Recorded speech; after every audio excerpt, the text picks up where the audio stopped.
Hello everyone, आप सभी लोगों का स्वागत है टीचिंग परीक्षा के आज के इस वीडियो में, जिसके अंदर में फ्रेंड्स हम लोग बीपीएससी टीआरई 3.0 और 4.0 के लिए एक महा रिवीजन लाइव पोल के साथ में कंडक्ट करने वाले हैं। मैं आप लोगों को बता दूं फ्रेंड्स, आज का पूरा सेशन आप लोगों ने देखना है और पोल के साथ में आप लोगों ने अटेम्प्ट करना है, ताकि आप लोग ये अंदाजा लगा सके कि कितना आप लोग स्कोर कर रहे हो। कमेंट में आप लोग ये भी बताइएगा कि आप लोगों का स्कोर कितना आया है, ताकि आप ये जांच सके कि कितना आप लोग बाकी लोगों के मुकाबले में आप लोग कितना और कहां स्टैंड कर रहे हो। तो चलिए जल्दी से हम लोग स्टार्ट करते हैं। पूरा सेशन अच्छे से देखिएगा। जितने भी लोग यहाँ पर में जुड़े हुए हैं, जल्दी जल्दी से फ्रेंड एक बार सेशन को जहां भी शेयर कर सकते हो जल्दी से शेयर कर दीजिए, ताकि एक बड़े कंपटीशन के अंदर में आप लोग अपने आप को जांच सके कि आप लोगों ने कहां पर में स्टैंड किया है। और जिन लोगों ने भी अब तक टीचिंग परीक्षा चैनल को सब्सक्राइब नहीं किया, चैनल को सब्सक्राइब जरूर कर लेंगे। ओके, और एक बहुत ही सुंदर सा कोट फ्रेंड्स आप लोगों के लिए यहाँ पर में। सबसे पहले, there are no secret to success. Success का कोई सीक्रेट नहीं होता। It is the result of preparation. जो आप लोग कर रहे हो, हार्ड वर्क जो आप लोग कर रहे हो, और जो आप लोग सीखोगे। आज अगर आपसे कोई गलती होती है, कोई भी क्वेश्चन आप लोग गलत करते हो, कोई आप लोगों से कोई पॉइंट आप मिस कर जाते हो, ठीक है, कोई नॉट लगा हुआ था, कोई यहाँ पर में नन ऑफ द अबव वाला जो प्रश्न थे या ऑल ऑफ द अबव वाले प्रश्न थे, जो आप लोग मिस कर जाते हो, वो क्वेश्चन आज आप लोग जो सीखोगे उसी का रिजल्ट आप लोगों की सक्सेस रहने वाली है। वो बच्चा सिलेक्शन सूची में नाम हासिल कर पाएगा अपना, जो ये सेशन को अच्छे से देखेगा, पूरा सेशन देखेगा। यहां पर मैं बात पूरे सेशन की हो रही है, क्योंकि फ्रेंड्स आधा अधूरा तो पूरे लोग देख लेते हैं, ठीक है। यहां पर मैं बात आती है कि कौन वो सिलेक्टेड बच्चे हैं जो पूरा सेशन अच्छे से देखकर अपनी प्रिपरेशन को और ज्यादा धार दे सकते हैं, जो लिटिल एक्स्ट्रा कर सकते हैं। चलिए पहले क्वेश्चन की तरफ में आगे बढ़ते हैं friends. What is the India's rank in world happiness report 2024? विश्व प्रसन्नता सूचकांक रिपोर्ट में भारत की रैंक क्या है, ये आप लोग बताओगे, जल्दी से बताइए। चलिए, अगर हम लोग बात करेंगे फ्रेंड्स यहाँ पर मैं विश्व प्रसन्नता सूचकांक रिपोर्ट की, तो इसमें भारत की रैंक 2024 में, अभी 20 मार्च 2024 को ये जारी किया गया, क्योंकि फ्रेंड्स 20 मार्च को आपका जो है वर्ल्ड हैप्पीनेस डे होता है। तो वर्ल्ड हैप्पीनेस डे के अवसर पर इसको जारी किया गया, और भारत की रैंक 126वीं थी। और मैं आपको बता दूं फ्रेंड्स कि 2023 में भी भारत की रैंक 126वीं ही थी, ठीक है। अब आप लोग सोचिए यहां पर में कि हम लोग 137 देशों में, 137 देशों के अंदर में हम 126वें नंबर पे आते हैं खुशहाली के मामले में, और हम लोग ये क्लेम करते हैं कि हम कितने खुशहाल देश है, ठीक है। खुशी के मामले में 126वें नंबर पे है। अगर आपसे बोला जाए कि विश्व प्रसन्नता सूचकांक रिपोर्ट में फर्स्ट नंबर पे कौन है, क्योंकि ये भी तो क्वेश्चन आ सकता है आप लोगों से, तो फर्स्ट नंबर पे जो है फ्रेंड्स फिनलैंड है, ये याद रखना है। सभी लोग लिख देंगे फिनलैंड, एक बार लिख दीजिए। वर्ल्ड हैप्पीनेस रिपोर्ट में भारत 126वें नंबर पे है, फिनलैंड टॉप पर है, ठीक है। चलिए, तो ये एक इंपॉर्टेंट पॉइंट था आप लोगों का, जो आप लोगों ने सभी लोगों ने याद रखना है। इसके अलावा फ्रेंड्स हैनले पासपोर्ट इंडेक्स वाला क्वेश्चन आप लोगों से पूछा गया था। हैनले पासपोर्ट इंडेक्स का तो वो भी मैं आप लोगों को एक्स्ट्रा पॉइंट बता देता हूं, ठीक है। हर क्वेश्चन में मैं कुछ ना कुछ आप लोगों को एक्स्ट्रा बताता रहूंगा, ठीक है। तो हैनले पासपोर्ट इंडेक्स के अंदर में पासपोर्ट, कोई बता सकता है हैनले पासपोर्ट इंडेक्स के अंदर में भारत की रैंकिंग 2024 में कितनी थी, ठीक है। 2024 वाली बात करो, मैं आपसे 2023 वाला पूछा था आप लोगों से पिछले लीक पेपर में, लेकिन अब 2024 वाला पूछेगा। तो आप लोगों को याद रखना है फ्रेंड्स कि 85th नंबर की रैंक है, पहले 83rd थी, अब 85th है, ठीक है, 85th। ये कहाँ की बात कर रहा हूं मैं, देखो ध्यान से समझ लो आप लोग, बहुत ही इंपॉर्टेंट वाला पॉइंट आपका, ये 2024 की बता रहा हूं। कई जगह पे आप लोगों को जो 83rd मिलेगा वो 2023 का था, ठीक है। अब 2024 की आ चुकी है, 85th नंबर की है, ठीक है। लिख देंगे आप सभी लोग ये सारी चीजें भी। और जल्दी जल्दी से हम लोग सेकंड क्वेश्चन की तरफ में आगे बढ़ते हैं। इस क्वेश्चन का आंसर भी आप सभी लोग पोल के अंदर में देंगे, ठीक है। पोल के अंदर में जल्दी जल्दी से आंसर करते रहेंगे आप सभी लोग, जितने भी लोग हैं। चलिए बहुत बढ़िया फ्रेंड्स, आप सभी लोगों का आंसर आ गया, और मैं जैसे कि देख पा रहा हूं 2500 बच्चे हमारे साथ में यहाँ पर में जुड़ चुके हैं फ्रेंड्स, और 2000 के करीब करीब लाइक हो चुके हैं हमारे इस सेशन के ऊपर में। तो आप सभी लोगों का बहुत बहुत धन्यवाद दिल से, ठीक है, इतना ज्यादा प्यार देने के लिए। और आज जो है फ्रेंड्स बिल्कुल तूफानी तरीके से हम लोग इस सेशन को कंडक्ट करने वाले हैं। तो यहाँ पर मैं order of the Duke Gyalpo पुरस्कार किस देश का नागरिक सम्मान है, और किसको, हमारे भारत से किसको मिला है हाल फिलहाल में ये सम्मान। तो order of the Duke Gyalpo, ये जो देखिए फ्रेंड्स, ये ड्यूक है ना, इसका मतलब भी होता है आप लोगों का ड्रैगन, ठीक है। तो ड्यूक ग्याल्पो पुरस्कार किस देश से का सबसे बड़ा सम्मान है, जैसे हमारा भारत रत्न होता है, तो ये भूटान का है। और हाल ही में प्रधानमंत्री हमारे देश के जो है नरेंद्र मोदी जी, वो पहले नॉन भूटानी बन गए, पहले विदेशी, भूटानी लोगों के लिए विदेशी, हमारे लिए अपने, लेकिन उधर के लिए तो विदेशी है ना वो, तो वो पहले नॉन भूटानी बन गए हैं जिनको ये अवार्ड मिला है, ठीक है। तो ये याद रखना है फ्रेंड्स कि भूटान का order of the Duke Gyalpo award जो है वो किनको मिला है, प्रधानमंत्री नरेंद्र मोदी को दिया गया है। अच्छा, एक और चीज है फ्रेंड जो आप लोगों को बताना चाहूंगा मैं, बहुत इंपॉर्टेंट है, प्लीज इसको ध्यान से देखिए आप लोग। भूटान के किंग का नाम क्या है, भूटान के जो राजा है उनका नाम आपसे पूछा जा सकता है, तो जिग्मे खेसर नामग्याल, ठीक है, ये याद रखना है आप लोगों ने, जिग्मे खेसर नामग्याल वांगचुक उनका पूरा नाम है, ठीक है। तो जिग्मे खेसर नामग्याल वांगचुक। ओके, तो ये भी एक इंपॉर्टेंट पॉइंट है। भूटान के राजा का नाम क्या है, क्योंकि उन्होंने ही दिया ये अवार्ड, तो ये है यहां पर में। ओके, जिग्मे खेसर नामग्याल वांगचुक इनका नाम है। तो एक बार एक दो बार अगर आप लोग देखोगे ना इनका नाम, तो आपको याद हो जाएगा। ऑप्शन से भी आप लोग एलिमिनेट कर पाओगे आराम से, कोई ऐसी दिक्कत वाली बात नहीं है। अब देखिए फ्रेंड्स, ये क्वेश्चन का आंसर आप लोग हर कोई बच्चा जो है जल्दी से कमेंट के अंदर में करेगा। और मैं यहाँ पर मैं चाहूंगा कि आप सभी जितने भी बच्चे हैं, ठीक है, इसका आंसर जरूर करें। जल्दी जल्दी से बताइए इस पर्टिकुलर क्वेश्चन का आंसर क्या होगा आप लोगों का। हर एक बच्चा यहाँ पर मैं स्क्रीन के ऊपर में देखेगा और स्क्रीन के ऊपर में आंसर करना है आप सभी लोगों ने, ठीक है। स्क्रीन पर देखकर आप लोगों के लिए रखा हुआ है, ये आप लोग पढ़े और आप लोग आंसर करें, क्योंकि ये आप लोगों की अटेंशन जो है, आप लोगों का आपका जो कंसंट्रेशन है उसकी जांच करेगा ये क्वेश्चन।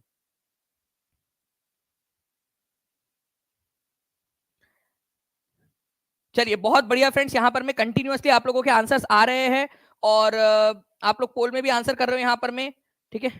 आपका क्लास लेना है सर, कैसे ले सकते हैं मैं बताता हूँ। पावर एजुकेशन जी आपको इस क्वेश्चन कर लेते हैं हम लोग, उसके बाद में बताता हूँ आपको। निम्नलिखित में से कौन सी पुस्तक सुभाष चंद्र बोस के द्वारा नहीं लिखी गई है, ये क्वेश्चन आप लोगों का था, ठीक है। तो यहाँ पर में जो है फ्रेंड्स आंसर आप लोगों का क्या हो जाएगा, यहाँ पर में आंसर हो जाएगा आप लोगों का जो है मोर than one of the above. कितने लोगों ने डी आंसर लगाया था ये बता देंगे मुझे। कैसे, poverty and un British rule in India, ये पुस्तक जो है फ्रेंड्स आपको पता होना चाहिए दादा भाई नौरोजी के द्वारा लिखी गई है, ठीक है।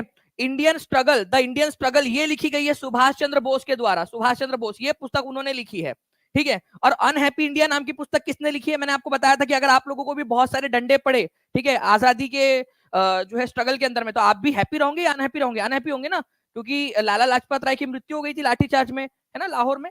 तो फ्रेंड्स यहां पर मैं ये याद रखना है, अनहैप्पी इंडिया लाला लाजपत राय की पुस्तक है, लाला लाजपत राय, ठीक है।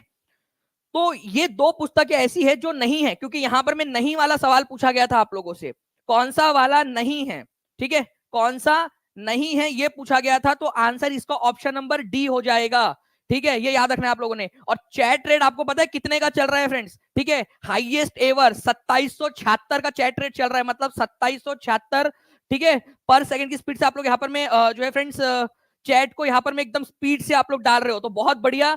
तो ये होती है बात, ये है सिलेक्शन वाले बच्चे और ये सिलेक्शन वाला ग्रुप, ये टीचिंग परीक्षा के ऊपर में जो सिलेक्शन हासिल करेगा, जो एक्टिविटी कर रहा है और अपने पूरे का पूरा एक हेल्दी यहाँ पर में कम्युनिटी आप लोगों ने क्रिएट की है, तो आप सभी को भी कांग्रेचुलेशन। तो आंसर ऑप्शन नंबर डी होगा, याद रखेंगे आप सभी लोग। कितने लोगों का सही हुआ था हाथ ऊपर करके जल्दी से बता देंगे। नोट आप लोगों ने देखना है, ठीक है, एग्जाम में पूछा जा सकता है आप लोगों से।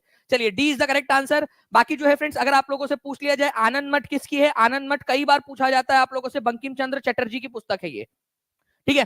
अच्छा ये क्वेश्चन भी आप लोगों से पूछ सकते हैं फ्रेंड्स कि आनंद मठ जो है वो कौन से रिबेलियन के ऊपर में आधारित थी। तो आनंद मठ कौन से रिबेलियन के ऊपर में आधारित थी, तो सन्यासी विद्रोह के ऊपर में आधारित थी, ये याद रखना है फ्रेंड्स आप लोगों ने। ये क्वेश्चन आया था एग्जाम के अंदर में, सन्यासी, ठीक है, सन्यासी रिबेलियन, ठीक है, रिबेलियन के ऊपर में, रिबेलियन के ऊपर में आधारित थी, ये याद रखेंगे आप सभी लोग, सन्यासी विद्रोह के ऊपर में।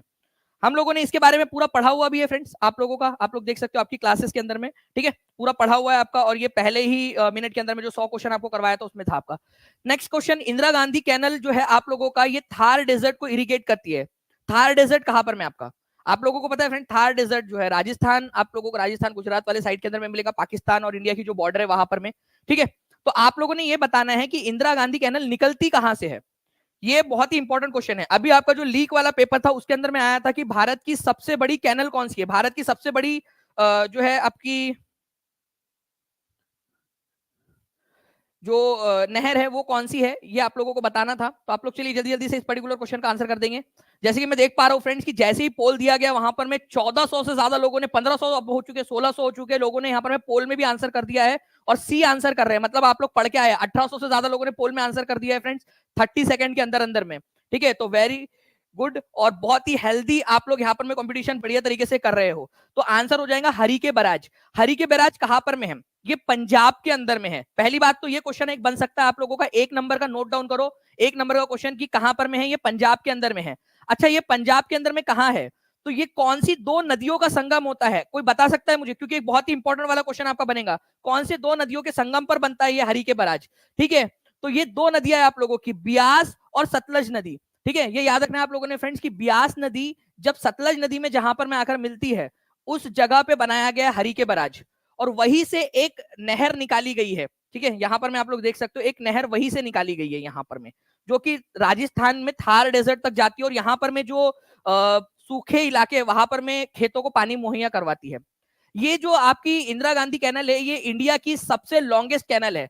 ये आपका लीक पेपर में आया था और ये ऑलरेडी मैं आप लोगों को फ्रेंड्स क्लास में करवा चुका हूं। ठीक है, आप लोगों को ऑलरेडी मैंने ये करवाया हुआ था हरी के बराज वाला सपनों वाली क्लास के अंदर में, आपको पेड क्लास में। ठीक है, इंदिरा गांधी कैनल जो है वो सबसे बड़ी कैनल है हमारे इंडिया की। ठीक है, ये याद रखना है आप सभी लोगों ने, इंपॉर्टेंट है। इसको पहले राजस्थान कैनल के नाम से भी जाना जाता था, फिर बाद में इंदिरा गांधी की हत्या के बाद इसका नाम इंदिरा गांधी कैनल कर दिया गया। तो हरी के बराज कौन सी दो नदियों के संगम से निकलती है? ठीक है, हरी के बराज कहां पर में दो नदियों के संगम पर बनता है, वो दो नदियों का नाम लिख देंगे आप लोग।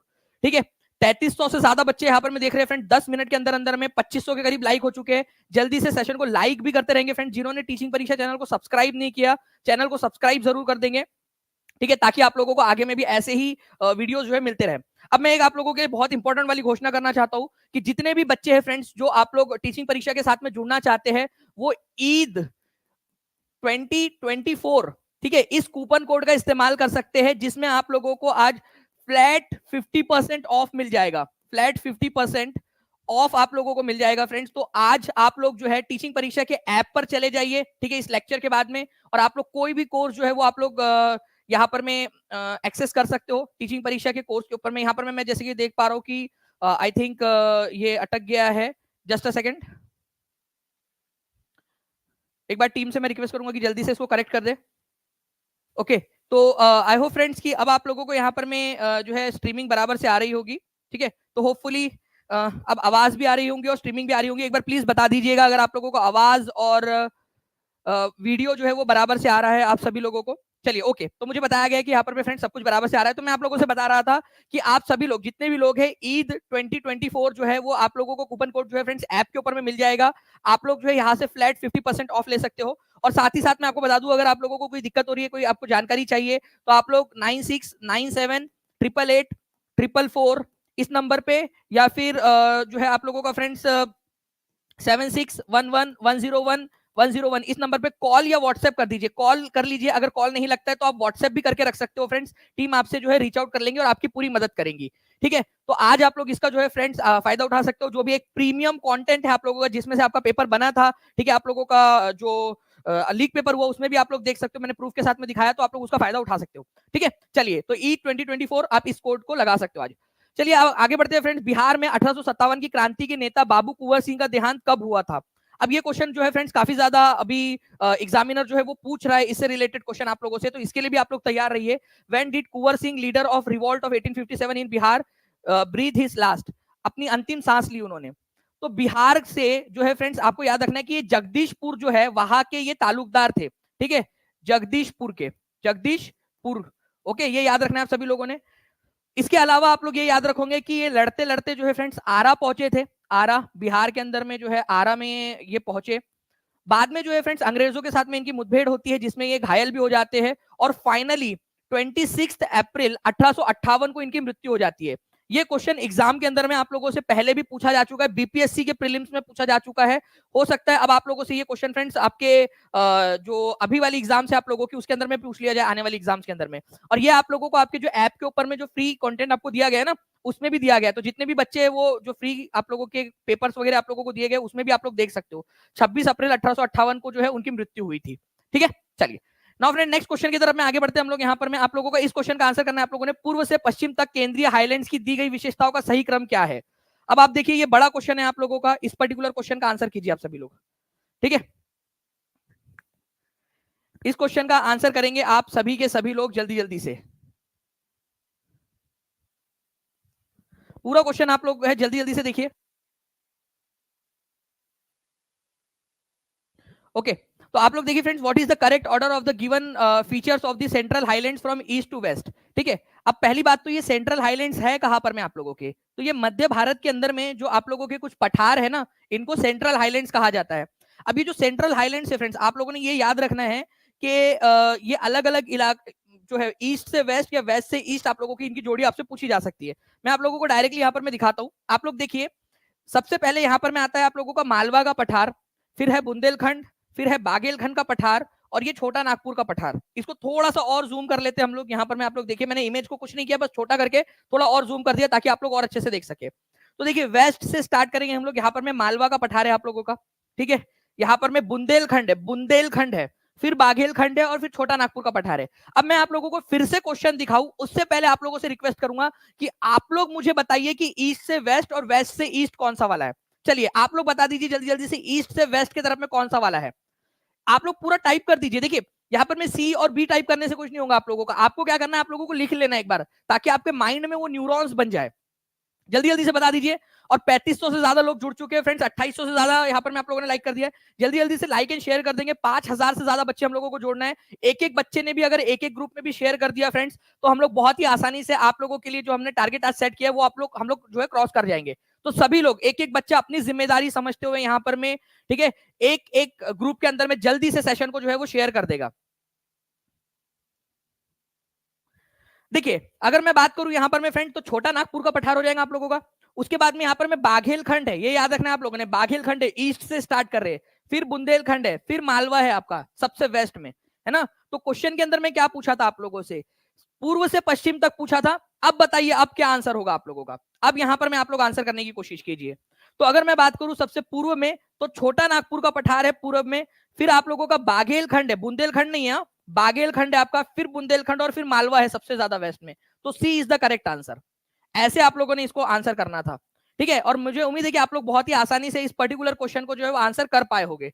ओके चलिए हम लोग जो है फ्रेंड जल्दी से नेक्स्ट क्वेश्चन की तरफ में हम लोग हमारे आगे बढ़ते हैं, ठीक है। सी इज द करेक्ट आंसर, और इसको याद रख लीजिए आप सभी लोग। मैं आपको बताना चाहूंगा यहाँ पर मैं मालवा जो पठार है, यहाँ पर मैं आप लोगों की अरावली पर्वत श्रृंखला आप लोगों को मिलेंगी, ठीक है।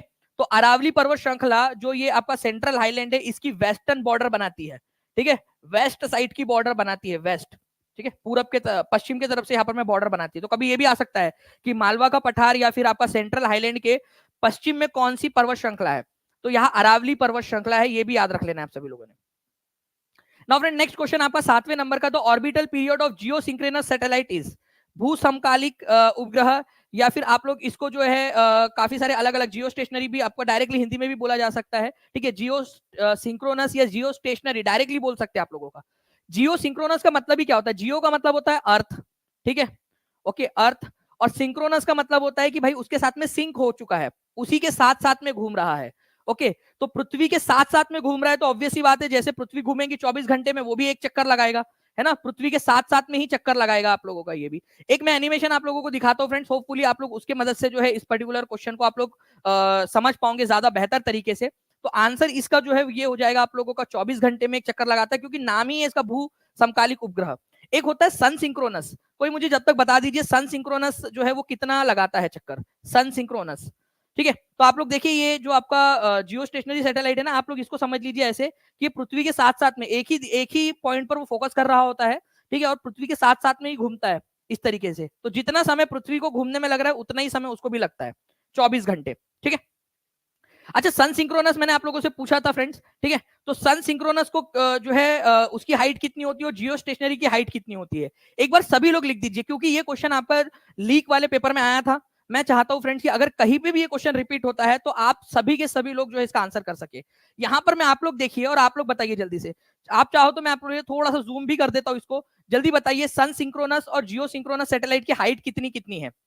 तो जियो स्टेशनरी सैटेलाइट या जियो सिंक्रोनस जो सैटेलाइट आपका बोला जाता है, उसकी हाइट है आपकी 36,000 kilometre on an average, 36,000 kilometre, ठीक है। वही अगर हम लोग बात करेंगे सन सिंक्रोनस, ठीक है, इसकी हाइट 700 से 900 किलोमीटर ऊंचाई के ऊपर में होती है हाइट, ठीक है। ये 24 घंटे में एक चक्कर लगाता है। ये जो है फ्रेंड्स आप लोगों का जो है 14 ऑर्बिट जो है लगभग लगभग 14 ऑर्बिट जो है वो कंप्लीट करता है हमारे पृथ्वी के एक दिन के अंदर में, ठीक है। तो ये 2 पॉइंट है जो आप लोगों ने बहुत ही इंपॉर्टेंट है, याद रखने आप सभी लोगों ने, ठीक है। और इसी के ऊपर में बेस्ड एक क्वेश्चन आप लोगों से आया भी था। बताइए अब जब जल्दी से जियो स्टेशनरी ऑर्बिट जो है आप लोगों का, इसका आंसर क्या होगा।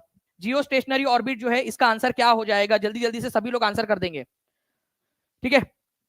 और बहुत बढ़िया फ्रेंड्स, आप लोगों के कमेंट्स के अंदर में भी आंसर्स आ रहे हैं, ऐसे ही आप सभी लोग आंसर करते रहिए। मैं आप लोगों की बढ़िया तरीके से प्रिपरेशन करवा दे रहा हूं, जो आपका पेपर क्लियर कराएगा। ये एक एक क्वेश्चन ऐसे है जो चुने हुए क्वेश्चन है, जिस पर बेस्ड क्वेश्चन जब एग्जाम में आएंगे ना, तो आप लोग जो है अपने जो अपने सपने हैं, अपने घर वालों के सपने, वो पूरे करने वाले हो आप लोग। थोड़ी सी मेहनत करनी है बस आप लोगों ने। तो ये इस क्वेश्चन का आंसर जो है फ्रेंड्स, उपरयुक्त में से कोई नहीं होगा, क्यों नहीं होगा? क्योंकि आपका डायरेक्टली दिया हुआ है एनसीईआरटी में कि 36,000 किलोमीटर होना चाहिए उसकी हाइट। यहां भी देख सकते हो आप लोग, दिया हुआ है 36,000 किलोमीटर की हाइट के ऊपर में होता है, जो भी इनसेट सीरीज के या फिर आपके वेदर सैटेलाइट होते हैं वो तो दिया ही नहीं ऑप्शन में, तो नन ऑफ दिया वो आंसर हो जाएगा आप लोगों का। सिंपल था ये, ठीक है। चलिए और भी क्वेश्चन है आप लोगों के, जैसे इसी के ऊपर में बेस्ड एक टीआरई 2 में क्वेश्चन पूछा गया था। आप लोग बताइए कि भू स्थिर उपग्रह कहाँ घूमता है, जियो स्टेशनरी सैटेलाइट, कितनी भी हाइट पे छोड़ दो इसको यहाँ पर में, ठीक है। अपन को क्या है, अपन को तो घूमने का ही है, ऐसा छोड़ के चला जाता है भाई, घूमना ही तो यार, कितने भी हाइट पे घूम लो करके, ऐसा बोलता है कि वो, या फिर इसको एक फिक्स्ड हाइट पे रखा जाता है, ऐसी हाइट पे रखा जाता है कि उसका मास कितना है उसके आधार पे, ज्यादा भारी है तो भाई भाई इतना मोटा हो गया हूं मैं, अब कितना ऊपर चलूंगा, ठीक है, ज्यादा ऊंचाई पे मत भेजो, ऐसा बोलता है वो। तो बताइए क्या होता है, भू स्थिर की बात हो रही है यहाँ पर में। तो देखिए ये एक कंसेप्चुअल क्वेश्चन था, फिर भी आप लोग आंसर कर पा रहे हो। यहाँ पर में बच्चे आंसर कर रहे हैं फ्रेंड, 4,000 बच्चे यहाँ पर में और वो आंसर कर रहे हैं, ये बहुत अच्छी बात है। फिक्स्ड हाइट के ऊपर में आप लोग, चलिए अब अपने नॉलेज को और ज्यादा एक्सपांड करते हुए वो भी बता दीजिए कितनी फिक्स्ड हाइट है, ठीक है। ये बहुत अच्छी बात है, 70% के करीब करीब बच्चों ने सही आंसर दिया है, बहुत बहुत बढ़िया। तो आंसर ऑप्शन नंबर बी हो जाएगा, ये टीआरई 2 का ओरिजिनल क्वेश्चन है, ठीक है। अब आप लोग आंसर कर पाए, ठीक है, देख रहे हो आप लोग, ऐसे ही आप लोग ओरिजिनल एग्जाम में भी आंसर कर पाओगे। गौरवपूर्ण क्रांति किस देश में हुई थी, ग्लोरियस रिवॉल्यूशन, इसको ब्लडलेस रिवॉल्यूशन भी बोला जाता है, रक्तहीन क्रांति, क्योंकि इसमें एक बूंद भी खून का कतरा नहीं बहा और राजा चेंज हो गया।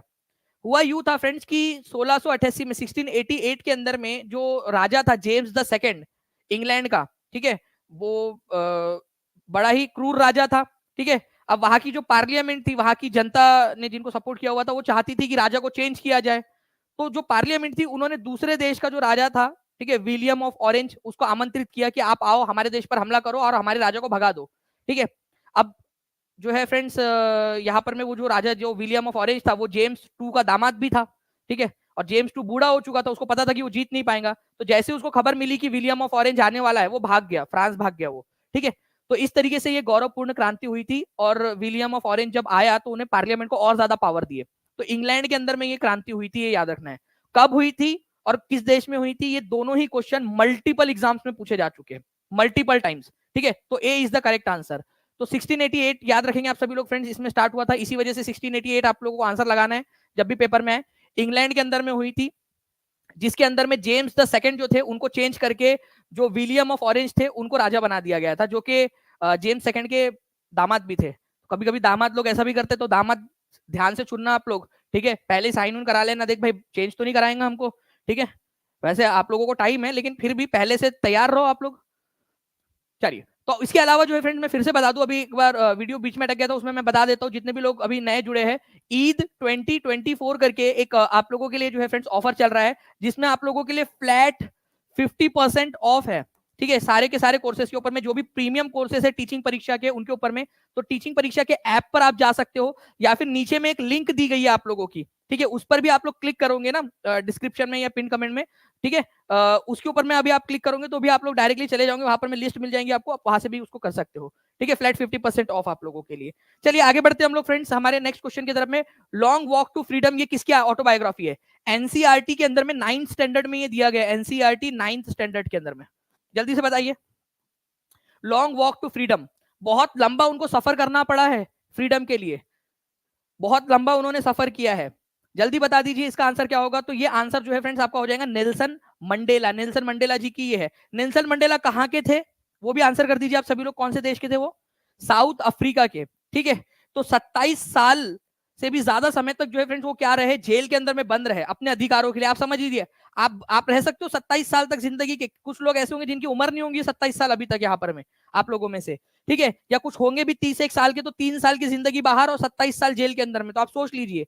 तो साउथ अफ्रीका के बाद में जाकर ये जो है राष्ट्रपति भी बने फ्रेंड्स, इनको शांति का नोबेल पुरस्कार भी सम्मानित किया गया, और भारत की तरफ से इनको भारत रत्न से भी सम्मानित किया गया था। केवल 2 व्यक्ति है, केवल 2 व्यक्ति है जिनको भारत रत्न से सम्मानित किया गया है, विदेशी व्यक्ति, ठीक है, विदेशी व्यक्ति, उनके नाम आप लोग बताएंगे मुझे जल्दी जल्दी से कौन कौन थे। 4100 से ज्यादा लोग यहाँ पर मैं देख रहे हैं, जल्दी से फ्रेंड सेशन को लाइक भी करते रहेंगे, शेयर भी करते रहेंगे आप सभी लोग, ताकि ऐसे ही एनर्जी के साथ में मैं आपको सारे क्वेश्चंस करवा सकूं।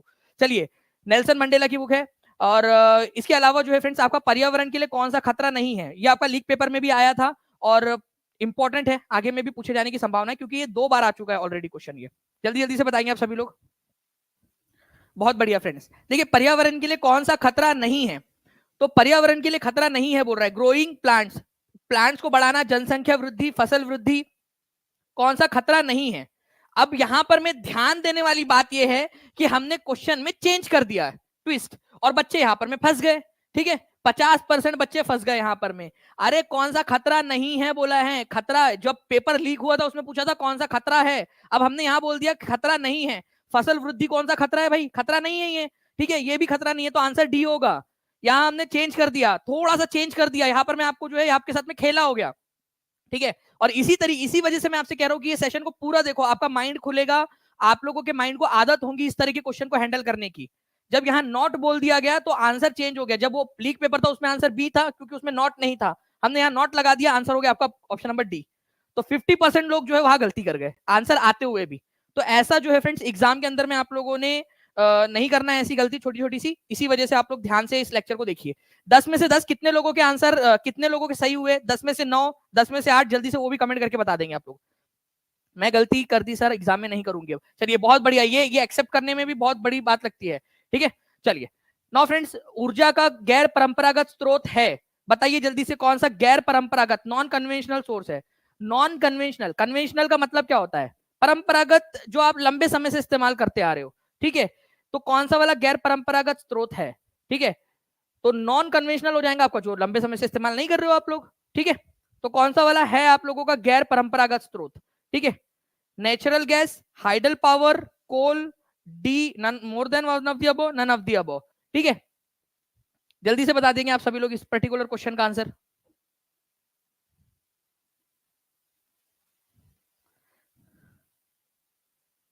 गैर परंपरागत स्रोत। ठीक है, तो गैर परंपरागत स्रोत की बात करेंगे फ्रेंड्स, तो दो चीजें आप लोगों की, एक तो वो आप लोगों का रिन्यूएबल नहीं होता है। ठीक है, रिन्यूएबल होता है आप लोगों का, नवीकरणीय होता है, और दूसरा लंबे समय से इस्तेमाल किया जा रहा होता है। दोनों में से एक भी कसौटी पे खड़ा हो जाए तो आप लोग उसको जो है आप लोग गैर परंपरागत बोल सकते हो, अगर वो नवीकरणीय है। ठीक है, और लंबे समय से इस्तेमाल नहीं हो रहा है। अगर आप देखोगे नेचुरल गैस ये नवीकरणीय नहीं है, नवीकरणीय नहीं है ये आप लोगों का। ठीक है, जल विद्युत जो है फ्रेंड्स आप लोगों का, ये इसीलिए आप लोगों का परंपरागत स्रोत की कैटेगरी के अंदर में रखा जाता है इसको, क्योंकि इसका इस्तेमाल काफी लंबे समय से हम लोग कर रहे हैं। ऐसा नहीं है कि बस अभी 20-25 साल 30 साल से कर रहे हैं हम लोग। ठीक है, 200-300 साल हो चुके इसको इस्तेमाल किया जा रहा है आप लोगों का। कोयले का इस्तेमाल भी लंबे समय से किया जा रहा है, तो एक भी यहाँ पर में नॉन कन्वेंशनल नहीं है आप लोगों का। ठीक है, E is the correct answer. ध्यान से समझिए आप लोग फ्रेंड्स, नॉन कन्वेंशनल के अंदर में आते हैं सोलर एनर्जी आप लोगों का। ठीक है, विंड एनर्जी आता है आप लोगों का, पवन ऊर्जा आप लोगों की आती है। ठीक है, टाइडल एनर्जी, ज्वारीय ऊर्जा आप लोगों की नॉन कन्वेंशनल के अंदर में आती है, न्यूक्लियर एनर्जी आती है आपकी, बायोगैस आती है। ठीक है, जियोथर्मल एनर्जी आती है। इसको प्लीज ध्यान से समझिए आप लोग। ठीक है, nuclear energy, solar energy, wind energy, tidal energy, biogas, ठीक है, जियोथर्मल एनर्जी, एनसीईआरटी का स्क्रीनशॉट है ये आप लोगों का। वही कन्वेंशनल की बात करेंगे आप लोगों का, तो देखिए नेचुरल गैस आप लोगों का क्या है, कन्वेंशनल है, नॉन कन्वेंशनल गैर परंपरागत नहीं है। फायरवुड जो होता है आप लोगों का, हाइडल पावर, यहां पर में देखिए आप लोग हाइडल पावर को कन्वेंशनल में रखा गया एनसीईआरटी के अंदर में। ये इसीलिए ये लेक्चर देखना आप लोगों के लिए इंपॉर्टेंट है, क्योंकि हाइडल पावर आएगा आप लोग लगा देंगे यहां पर में। ठीक है, हाइडल वाला आएगा तो आप लोग लगा देंगे नॉन कन्वेंशनल में। ये एनसीईआरटी का स्क्रीनशॉट दिखा रहा हूं आपको, कन्वेंशनल में रखा गया है हाइडल पावर को आप लोगों का। ठीक है, हाइडल पावर जो है उसको कन्वेंशनल परंपरागत की सूची में रखा गया है। ठीक है, कोल जो है परंपरागत सूची में रखा गया है। नेचुरल गैस आपका परंपरागत ऊर्जा का स्रोत है आपका। ऑयल, ठीक है, परंपरागत पेट्रोलियम जितने भी प्रोडक्ट है वो आपके परंपरागत में है। जो जलाऊ लकड़ी होती है परंपरागत ऊर्जा का स्रोत है आपका, परंपरागत ऊर्जा का स्रोत। हिंदी में भी बता देते हो, विंड एनर्जी को पवन ऊर्जा कहते हो आप लोग, सोलर को सौर ऊर्जा कहते हैं, टाइडल को ज्वारीय ऊर्जा कहते हैं, ज्वार। ठीक है, ज्वारीय ऊर्जा। ठीक है, आप लोगों की ज्वारीय ऊर्जा जो होती है आप लोगों की, उसके बारे में बात हो रही है। जो ज्वार भाटा उठते हैं, पानी का स्तर बढ़ता है कम होता है। न्यूक्लियर एनर्जी आप लोगों की, ठीक है, परमाणु ऊर्जा। ठीक है, बायोगैस आप लोगों की, और ये जियोथर्मल एनर्जी, भूतापीय ऊर्जा, ये नॉन कन्वेंशनल है। इन दोनों की सूची आप लोगों को फ्रेंड टीचिंग परीक्षा का जो टेलीग्राम ग्रुप है ना, इसके ऊपर में भी मिल जाएंगी। ठीक है, और ऐप के ऊपर में जो आपका इमेजेस वाला सेक्शन है उसमें भी डाल दिया जाएगा। ठीक है, हिंदी इंग्लिश दोनों के अंदर में। तो ये याद रखना है आप लोगों ने इस पर्टिकुलर क्वेश्चन के अंदर में कि गैर परंपरागत स्रोत है एक भी नहीं है आपका, ये सारे के सारे परंपरागत ऊर्जा के प्रकार है, परंपरागत ऊर्जा के प्रकार। ठीक है, एनसीईआरटी बेस्ड क्वेश्चन है आप लोगों का ये। चलिए नेक्स्ट क्वेश्चन की तरफ में आगे बढ़ते हैं फ्रेंड्स हम लोग हमारे। ठीक है, जनसंख्या वही रहेगी यदि, जनसंख्या जो है ना तो बढ़ेगी ना तो घटेगी, बताइए जल्दी से अगर क्या हो तो। ठीक है, जल्दी जल्दी से इस पर्टिकुलर क्वेश्चन का आंसर कीजिए। जनसंख्या जो है ना तो बढ़ेगी ना तो घटेगी। जल्दी जल्दी से इस क्वेश्चन का आंसर कर दीजिए। और जितने भी लोग यहाँ पर मैं देख रहे हैं फ्रेंड्स, आई होप आप सभी लोगों ने फ्रेंड्स सेशन को लाइक एंड शेयर जरूर कर दिया होगा, ताकि ऐसे ही और भी सेशंस आप लोगों को मिलते रहे। जल्दी जल्दी से सेशन को लाइक कर देंगे, शेयर कर देंगे फ्रेंड्स। तो जनसंख्या वही रहेगी। अगर बर्थ रेट जो है वो ज्यादा हो जाए, भाई बर्थ रेट ज्यादा रहे तो जनसंख्या बढ़ जाएगी। दैट रेट बढ़ जाए तो जनसंख्या कम हो जाएगी। दैट और बर्थ रेट अगर सेम रहे तो जनसंख्या वही रहेगी। जितने लोग पैदा हो रहे हैं उतने लोग मर रहे हैं। ठीक है, तो आंसर जो है आप लोगों को ऑप्शन नंबर सी हो जाएगा यहाँ पर में, इस पर्टिकुलर क्वेश्चन के अंदर में। ठीक है, चलिए नेक्स्ट क्वेश्चन की तरफ मैं आगे बढ़ने से पहले ये एनसीईआरटी का आपको दिखा दूं फ्रेंड्स, ये आपका एनसीईआरटी बेस्ड क्वेश्चन नहीं है, इसी से रिलेटेड एक क्वेश्चन आपका जो आया था। ठीक है, तो आपको याद रखना है थोड़ा, पॉपुलेशन स्टेडी रहेंगी, बर्थ और डेथ रेट समान रहे तो। भारत छोड़ो का नारा किसने दिया था ये बता दीजिए जल्दी जल्दी से आप लोग। भारत छोड़ो का नारा जो है फ्रेंड्स ये दिया गया था आप लोगों का Mahatma Gandhi, Pandit Jawaharlal Nehru, Aruna Asaf Ali, more than one of the above, none of the above. Bharat छोड़ो का नारा आप लोग बता देंगे जल्दी जल्दी से इस पर्टिकुलर क्वेश्चन का आंसर क्या होने वाला है। भारत छोड़ो का नारा किसने दिया था? तो भारत छोड़ो का नारा जो है फ्रेंड्स ये दिया गया था इनमें से किसी के भी नहीं द्वारा। ठीक है, तो आंसर आप लोगों का कमेंट के अंदर में आ जाना चाहिए था। 45% जो लोग हैं फ्रेंड्स, ठीक है, करीब करीब जो है मैं देख रहा हूं यहाँ पर में 700 के करीब लोगों ने जो है आंसर जो है फ्रेंड्स ए लगाया है, और 700 के करीब लोगों ने आंसर सी भी लगाया है, मतलब इक्वल इक्वली लगभग लगभग। बट आंसर यहाँ पर में ई है, नन ऑफ दी अबो, क्योंकि ये नारा दिया था फ्रेंड्स यूसुफ मेहर अली ने। ठीक है, किसने दिया था? भारत छोड़ो का नारा, साइमन गो बैक का नारा यूसुफ मेहर अली के द्वारा दिया गया था। सभी लोग लिखेंगे कमेंट में, हर कोई बच्चा लिख देगा ताकि आप लोगों को अगले बार से याद हो जाए। तो आंसर इसका क्या है? ऑप्शन नंबर ई है। तो इस तरह के क्वेश्चंस की मैं प्रैक्टिस जानबूझ के करवा रहा हूं आपको, ताकि आप लोगों को याद हो जाए। भारत छोड़ो, ठीक है, और साइमन गो बैक, यूसुफ मेहर अली, लिख दीजिए जल्दी जल्दी से आप सभी लोग कमेंट के अंदर में। ठीक है, चलिए 3400 लाइक्स हो चुके हैं फ्रेंड्स, 4300 के करीब लोग देख रहे हैं। जल्दी से 4000 के पार आप लोगों ने पहुंचाना है। लाइक का नंबर आप लोगों की रिस्पॉन्सिबिलिटी है। ये पूरी की पूरी लिस्ट जो है फ्रेंड्स आप लोगों के साथ में ऑलरेडी शेयर की हुई है। अगर आप चाहोगे तो फिर से इसको टेलीग्राम, टीचिंग परीक्षा का जो टेलीग्राम ग्रुप है उसके ऊपर में, और टीचिंग परीक्षा का जो पेड ग्रुप है, पेड जो आपका कोर्स है, उसमें जो इमेज वाला सेक्शन है उसमें आप लोगों के लिए डाल दिया जाएगा, ताकि आप लोग इसकी रिवीजन कर सके। ठीक है, यूसुफ मेहर अली, भारत छोड़ो का नारा और साइमन गोबेक का नारा उन्होंने ही दिया था। ठीक है, चलिए अच्छा, भारत छोड़ो जो आंदोलन था वो कौन से साल में शुरू हुआ था? क्विट इंडिया मूवमेंट, ये बताएंगा कि कोई मुझे? क्विट इंडिया मूवमेंट का ईयर कौन सा था? ईयर, क्योंकि इससे रिलेटेड क्वेश्चन आया था लीक पेपर में। ईयर बताइए जल्दी से, क्विट इंडिया मूवमेंट का year. Quit India movement, Bharat छोड़ो आंदोलन जो है वो शुरू हुआ था आपका 1942 में। क्यों शुरू हुआ था ये क्वेश्चन भी आया था, और ये मैंने आपको पेड में पढ़ाया हुआ है, आपके जो नेशनल मूवमेंट वाला लेक्चर है उसके अंदर में। क्विट इंडिया मूवमेंट शुरू हुआ था आप लोगों का क्योंकि जो क्रिप्स मिशन आया था भारत के अंदर में 1942 में। क्रिप्स मिशन, क्रिप्स जो यहाँ पर में एक प्रस्ताव लेकर आए थे हमारे भारत के अंदर में कि भाई हम लोग भारतीय लोग अंग्रेजों का साथ दे वर्ल्ड वॉर 2 में, ताकि अंग्रेज लोग, ठीक है, ताकि अंग्रेज लोग हिटलर के खिलाफ युद्ध में मजबूत हो सके। तो वो हम लोगों को इसके बदले में वर्ल्ड वॉर 2 के बाद में डोमिनियन स्टेटस दे देंगे, मतलब हम लोगों को कुछ अधिकार दे देंगे भारतीय लोगों को। तो हम लोगों ने मना कर दिया था, वो क्रिप्स मिशन फेल हो गया। क्रिप्स मिशन के फेल होने के कारण क्विट इंडिया मूवमेंट स्टार्ट हुआ था। इसको हमने बहुत ही डिटेल में अच्छे से पढ़ा हुआ है। ओके, चलिए 1942 की बात है, दोनों के दोनों, क्रिप्स मिशन भी 1942, भारत छोड़ो आंदोलन भी 1942। ठीक है, निम्नलिखित में से कौन सी संयुक्त राष्ट्र की आधिकारिक भाषाओं में से एक है? ये आपको पढ़ाया था मैंने अभी थोड़े दिन पहले यूट्यूब के ऊपर में। ठीक है, आई होप आप लोग रिवाइज करके आए होंगे। संयुक्त राष्ट्र की आधिकारिक भाषाएं कितनी हैं? ठीक है, टोटल नंबर भी आप बताओगे कि कितनी भाषाएं हैं, क्योंकि ये भी क्वेश्चन डायरेक्टली बन सकता है आपका। ठीक है, बिहार के कई सारे एग्जाम्स में आ चुका है ऑलरेडी, और आगे में भी पूछे जाने की संभावना है। ठीक है, तो बताइए जल्दी से इस पर्टिकुलर क्वेश्चन का आंसर क्या होगा आप लोगों का। तो अगर मैं इसकी बात करूं आप लोगों से फ्रेंड की संयुक्त राष्ट्र की आधिकारिक भाषा क्या है, तो इंग्लिश है, ठीक है, फ्रेंच है, अरेबिक भी है, तो मोर than one of the above answer हो जाएगा। टोटल कितनी भाषाएं हैं? ठीक है, बहुत बढ़िया, आप लोग लिख भी रहे हो फ्रेंड्स कमेंट के अंदर में। तो आप लोगों की जो टोटल भाषाएं है वो 6 भाषाएं है, ये याद रखना है आप सभी लोगों ने। ठीक है, 6 कौन कौन सी भाषाएं है ये देखिए, ये वही स्लाइड है जिसके थ्रू मैंने आपको पढ़ाया था। ठीक है, और कहा भी था कि आपसे ये क्वेश्चन मैं पूछूंगा। तो आप लोग यहाँ पर में देख लीजिए, यूनाइटेड नेशंस की, ठीक है, ऑफिशियल लैंग्वेजेस कितनी है? 6 है। ठीक है, कौन कौन सी है? एक तो इंग्लिश है, ये याद रखना था आपने, इंग्लिश है, ठीक है, फ्रेंच है, रशियन है, और चाइनीज है। चाइनीज को क्या बोला जाता है? मैंडरीन भी बोला जाता है चाइनीज को। ठीक है, तो इंग्लिश, फ्रेंच, रशियन, चाइनीज, ये 4 भाषाएं तो आप लोग याद रख लीजिए, क्योंकि ये तो जो परमानेंट देश है उन लोगों की भाषा है। इंग्लिश यूएसए और यूके की भाषा है, फ्रेंच फ्रांस की, रशियन रशिया की, चाइनीज चाइना की, ये परमानेंट देश है। ठीक है, अरेबिक और स्पेनिश, ये भी 2 जो है ऑफिशियल लैंग्वेजेस है। तो टोटल 6 भाषाएं हो जाती है। ठीक है, तो ये याद रखना है आप लोगों ने। ओके, तो ऑफिशियल लैंग्वेजेस प्लीज इसको याद रखेंगे आप सभी लोग। ओके, और यूनाइटेड नेशन के टोटल कितने कंट्रीज है, सदस्य कंट्रीज 193 है। ठीक है, यूनाइटेड नेशन का हेडक्वार्टर कहाँ है, ये क्वेश्चन आप लोगों से कभी भी एग्जाम में पूछा जा सकता है। यूनाइटेड नेशन की स्थापना कौन से साल हुई थी, स्थापना जल्दी बताइए। अभी थोड़े दिन पहले मैंने एक आई थिंक 6 to 8 वाले कोर्स के अंदर में मैंने करवाया भी था आपका, यूनाइटेड नेशन की स्थापना से रिलेटेड पूरा कैसे हुई थी स्थापना, पूरा हम लोगों ने देखा हुआ है उसका। तो इसकी स्थापना जो है फ्रेंड्स, ये याद रखेंगे आप सभी लोग। ठीक है, 24 अक्टूबर 24 अक्टूबर 1945 के अंदर में हुई थी। ये भी लिख लीजिए आप लोग, आगे में कभी भी मैं आप लोगों से पूछ सकता हूँ। ठीक है, आप लोगों ने जो फॉर्म फिल किया है ना, उसमें जो क्वेश्चन आप लोगों को मिलते हैं उसमें भी डाल दूंगा मैं। 24 अक्टूबर 1945 लिख दो, यूनाइटेड नेशन की स्थापना 24 अक्टूबर 1945 को, 24 अक्टूबर 1945 को इसकी स्थापना हुई थी। ठीक है, आपको बताना है इनमें से कौन सा वाला सही है। ठीक है, निम्नलिखित में से कौन सा कथन सत्य है। एमीटर का प्रयोग परिपथ में विद्युत विभवांतर मापने के लिए किया जाता है। ठीक है, एमीटर जो है आप इसका इस्तेमाल करते हैं पोटेंशियल डिफरेंस को मापने के लिए, एमीटर का इस्तेमाल। जल्दी से बता दीजिए क्या ये सही है आप लोगों का। ठीक है, उसके बाद में जो है फ्रेंड्स आप लोगों से बोला जा रहा है ammeter is always connected in series with the circuit.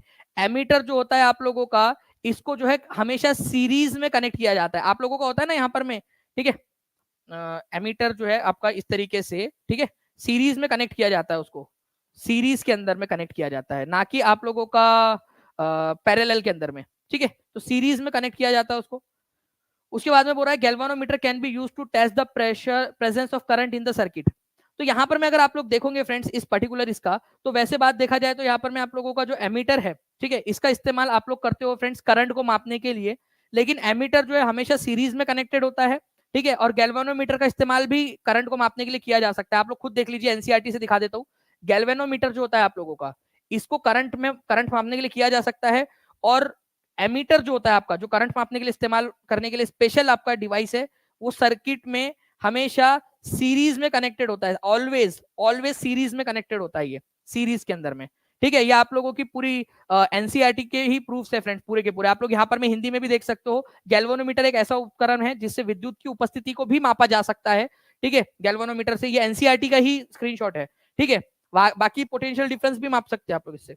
और परिपथ की विद्युत धारा मापने के लिए जिस यंत्र का उपयोग करते हैं जो है एमीटर कहलाता है, विद्युत धारा मतलब करंट मापने के लिए। और सदैव परिपथ में विद्युत धारा मापी जाती है, उसके श्रेणी क्रम में संयोजित करते हैं, सीरीज में उसको अटैच किया जाता है। ठीक है, श्रेणी क्रम के अंदर में। तो यहाँ पर मैं इस पर्टिकुलर क्वेश्चन का आंसर हो जाएगा मोर than one of the above. ठीक है, उपरयुक्त में से एक से अधिक। ठीक है, बाकी हम लोगों ने इसको पढ़ा हुआ भी था फ्रेंड्स पहले ही आप लोगों का। Okay, now friends next question 16वें नंबर का, ब्लैंक अक्टूबर 2023 में राष्ट्रीय खेलों के 37वें संस्करण की मेजबानी करेगा। ठीक है, मतलब करेगा बेसिकली हो गया, यहाँ पर में कर किया है उसने। ठीक है, तो मेजबानी किया, ये आप लोगों ने याद रखना है कि मेजबानी किया। तो गोवा में 37वें नंबर का जो है नेशनल गेम आयोजित हुआ था। तो इसका जो जो मैस्कट था, शुभंकर था, उसका नाम भी आप लोग बता सकते हो। शुभंकर का नाम क्या था इसके, शुभंकर। ठीक है, शुभंकर आप लोगों को पता है ना, कोई चिन्ह लगा दिया जाता है, तो उसका नाम आप लोग बता देंगे। मोगा नाम था उसका, मोगा। ठीक है, मोगा शुभंकर। 37वें राष्ट्रीय खेलों का आयोजन हुआ था आपका। ठीक है, तो कहां पर में होस्ट किया गया, गोवा में होस्ट किया गया था, ये याद रखेंगे आप सभी लोग। तो answer is option number A. ठीक है, तो गोवा में होस्ट हुआ 37वें नंबर का। और इसकी थीम, इसका जो मोटो था वो था गेट सेट गोवा। ठीक है, गेट सेट गोवा इसका मोटो था बेसिकली। ठीक है, नाउ नेक्स्ट फ्रेंड्स, मोगा इसका क्या था, मोगा इसका ये था। ठीक है, शुभंकर, ये आप देख सकते हो, ये है मोगा, मोगा इसका शुभंकर था। ठीक है, चलिए, गेट सेट गोवा इसका मोटो था, मतलब हर इसके सेट नीचे में लिखा हुआ था गेट सेट गोवा, इस तरीके से। ओके, मुगल सम्राट जहांगीर ने इंग्लिश खान की उपाधि किसको दी थी, जल्दी से इसका भी आंसर कर दीजिए आप लोग। ठीक है, मुगल सम्राट जो थे, इन्होंने इंग्लिश खान की उपाधि किसको दी थी। अगर मैं बात करूं फ्रेंड्स, इंग्लिश खान के अलावा इनको 400 जात का मनसबदार भी बनाया था, 400 जात का। ठीक है, ये इस तरीके से लिखते हैं इसको, जात का मनसबदार। वो जात नंबर होता था एक, जितना बड़ा नंबर उतने बड़ा मनसबदार, आप लोग मनसबदार। ठीक है, ऐसे सिंबॉलिक तौर पर बनाया था उनको। तो विलियम हॉकिंग्स, ठीक है, ये याद रखेंगे आप सभी लोग। ये कौन से जहाज से आए थे, क्योंकि इससे रिलेटेड एक क्वेश्चन आपको पता है ना, केबीसी में भी पूछा था ये। ठीक है, तो इंग्लिश खान जो है उपाधि दी थी विलियम हॉकिंग्स को, हेक्टर नाम के जहाज से आए थे ये। हेक्टर नाम का वो जहाज था जिसके कप्तान थे ये वो जहाज था। ठीक है, जो अंग्रेजों की तरफ से, ब्रिटिशर्स की तरफ से भारत आने वाला पहला व्यापारिक जहाज था। ठीक है, और ये व्यापार की परमिशन लेने के लिए जहांगीर के दरबार में गए और मस्त पैकी तुर्की भाषा में बात की उनसे। ठीक है, जहांगीर भी खुश हो गए, बोले वाह इंग्लिश में बात करता है ये तो। ठीक है, खुश हो गए वो भी कि यार ये तो इंग्लिश में बात कर रहा है और तुर्की में भी बात कर रहा है। ठीक है, तुर्की भी बोल रहा है। तो उन्होंने क्या किया, उसको इंग्लिश खान की उपाधि दे दी। वाह क्या बात है करके। ठीक है,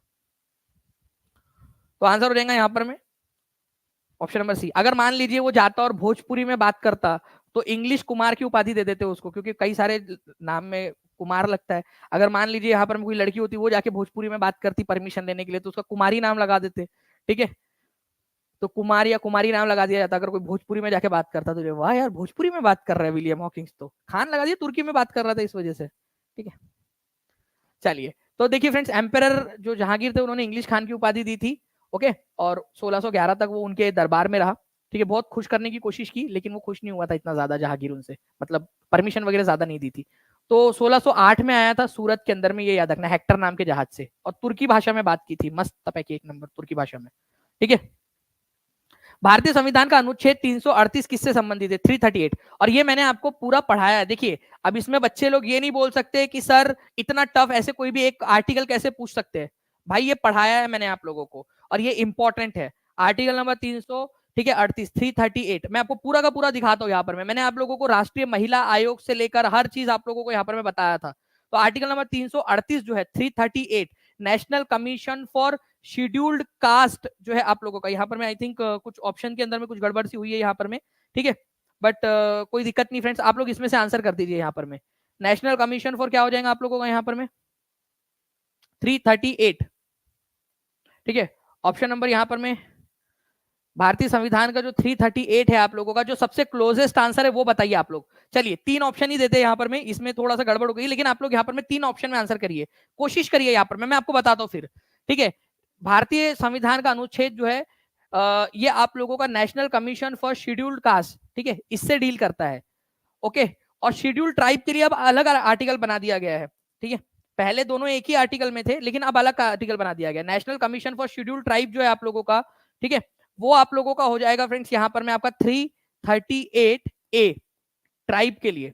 पहले क्या था, शुरुआत में national commission for scheduled caste and scheduled tribe एक ही आर्टिकल हुआ करते थे दोनों 338। फिर बाद में क्या किया गया आप लोगों का, national commission for scheduled caste को शेड्यूल्ड कास्ट को और शेड्यूल्ड ट्राइब को अलग अलग कर दिया गया। National commission for scheduled tribe जो है ना आप लोगों का 2004 के अंदर में अलग इसका आर्टिकल बना दिया है 338, जैसे मैंने आपको दिखाया भी था आई थिंक यहाँ पर मैं, आप लोग देख सकते हो। ठीक है, 89 कॉन्स्टिट्यूशनल अमेंडमेंट एक्ट 2003 के जरिए, जो कि 2004 में लागू हुआ आप लोगों का, ठीक है, उसके जरिए 338 बना दिया गया आपका national commission for scheduled tribe. ठीक है, आपको बकायदा पूरा फ्रेंड्स अच्छे से घुटनों पे बैठकर लिख के समझाया था मैंने आप लोगों को ये नीचे तक जाके कि national commission for scheduled tribe जो है आपका 338A से रिलेटेड है। ठीक है, प्लीज इसको याद रख लो। थोड़ा सा टफ लग रहा होगा लेकिन फ्रेंड्स मेरी बात मानिए आप लोग, आज अगर मेहनत कर लोगे ना तो एक एक नंबर से आप लोग जब आगे बढ़ोगे वो आपकी सफलता को जो है सुनिश्चित करेगा। यहां पर मैं एक तरफ में आपकी जो जिंदगी है ना उसको बिल्कुल चेंज करके जो है बेहतरी की तरफ में आप लोगों को डाल देगा। यही सारी चीजें हैं आप लोगों की। तो national commission for scheduled caste, ठीक है, जो आपका national commission for scheduled caste है उसका आर्टिकल 338 है। ठीक है, national commission for scheduled tribe जनजाति वाला जो है वो 338A है, और national commission for backward class आपका 338B बाद में बनाया गया और आपका, ठीक है, वो भी आपको बताया था मैंने। ऊपर वाला जो पॉइंट है उससे रिलेटेड एक क्वेश्चन आने वाला है आपका, इसी वजह से मैं आपके लिए यहाँ पर मैं रख रहा हूँ। National commission for schedule caste है, ठीक है, इसको याद रख लेना आप लोग। थोड़ा सा शेड्यूल ट्राइब ये ऑप्शन के अंदर में यहाँ पर मैं बनाते समय थोड़ा सा वो रह गया। शेड्यूल ट्राइब का 338A है। ठीक है, तो ए आंसर भी जिसने लगाया होगा उसको सही मान लेना अपना आंसर, कोई दिक्कत नहीं। आप लोगों को कंसेप्ट समझ में आया वो ज्यादा इंपॉर्टेंट है। 19वें नंबर का क्वेश्चन, इसका आंसर कीजिए। राष्ट्रीय महिला आयोग की पहली अध्यक्ष कौन थी? और इस क्वेश्चन को very very very important mark कीजिए फ्रेंड्स आप लोग अपकमिंग एग्जाम के लिए, बहुत ज्यादा इंपॉर्टेंट है ये क्वेश्चन। ठीक है, जल्दी बता दीजिए आप सब, जल्दी जल्दी से। जितने भी लोग देख रहे हैं फ्रेंड्स सेशन को लाइक एंड शेयर जरूर करते रहेंगे, और जिन्होंने भी अब तक टीचिंग परीक्षा चैनल को सब्सक्राइब नहीं किया चैनल को सब्सक्राइब जरूर कर देंगे।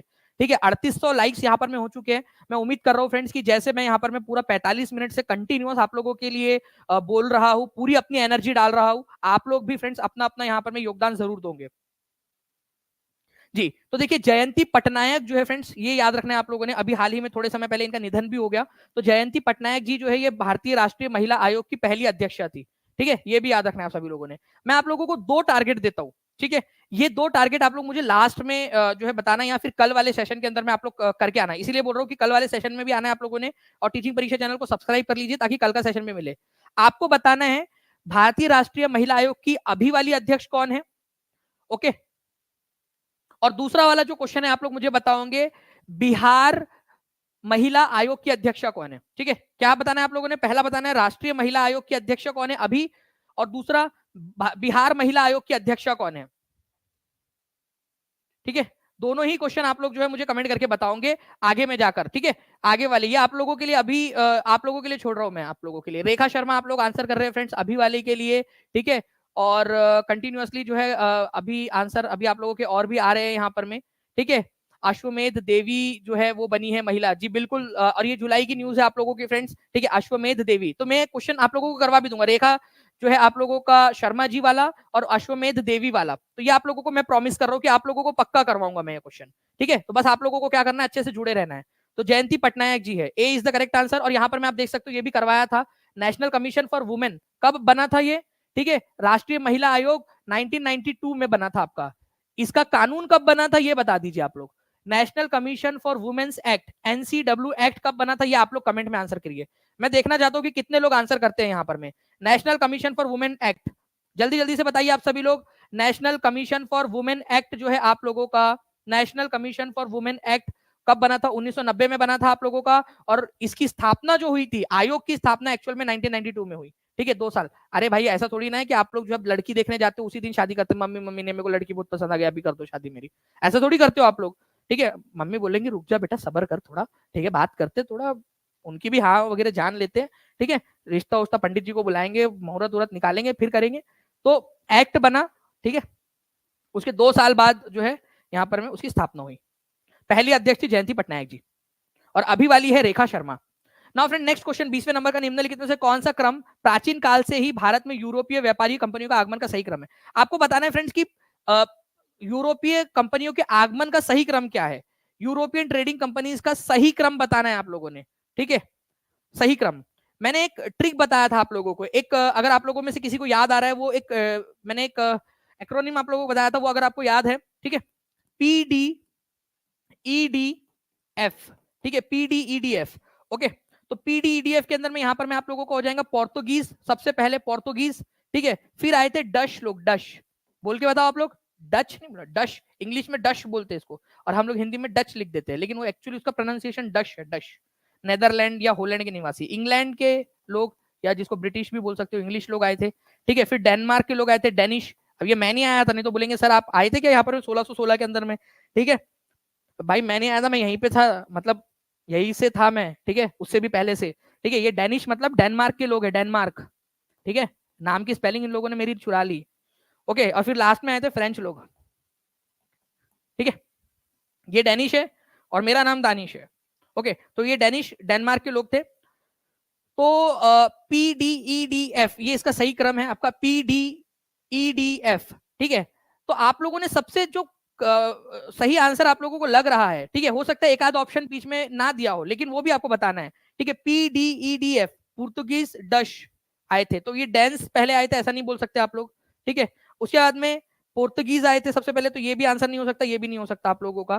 पुर्तगीज आए थे, फिर डच आए थे, इंग्लिश को छोड़ दिया, देखो जानबूझ के ऑप्शन को थोड़ा कंफ्यूजिंग करने के लिए इंग्लिश को छोड़ दिया, जानबूझ के छोड़ दिया ताकि आप लोग कंफ्यूज हो।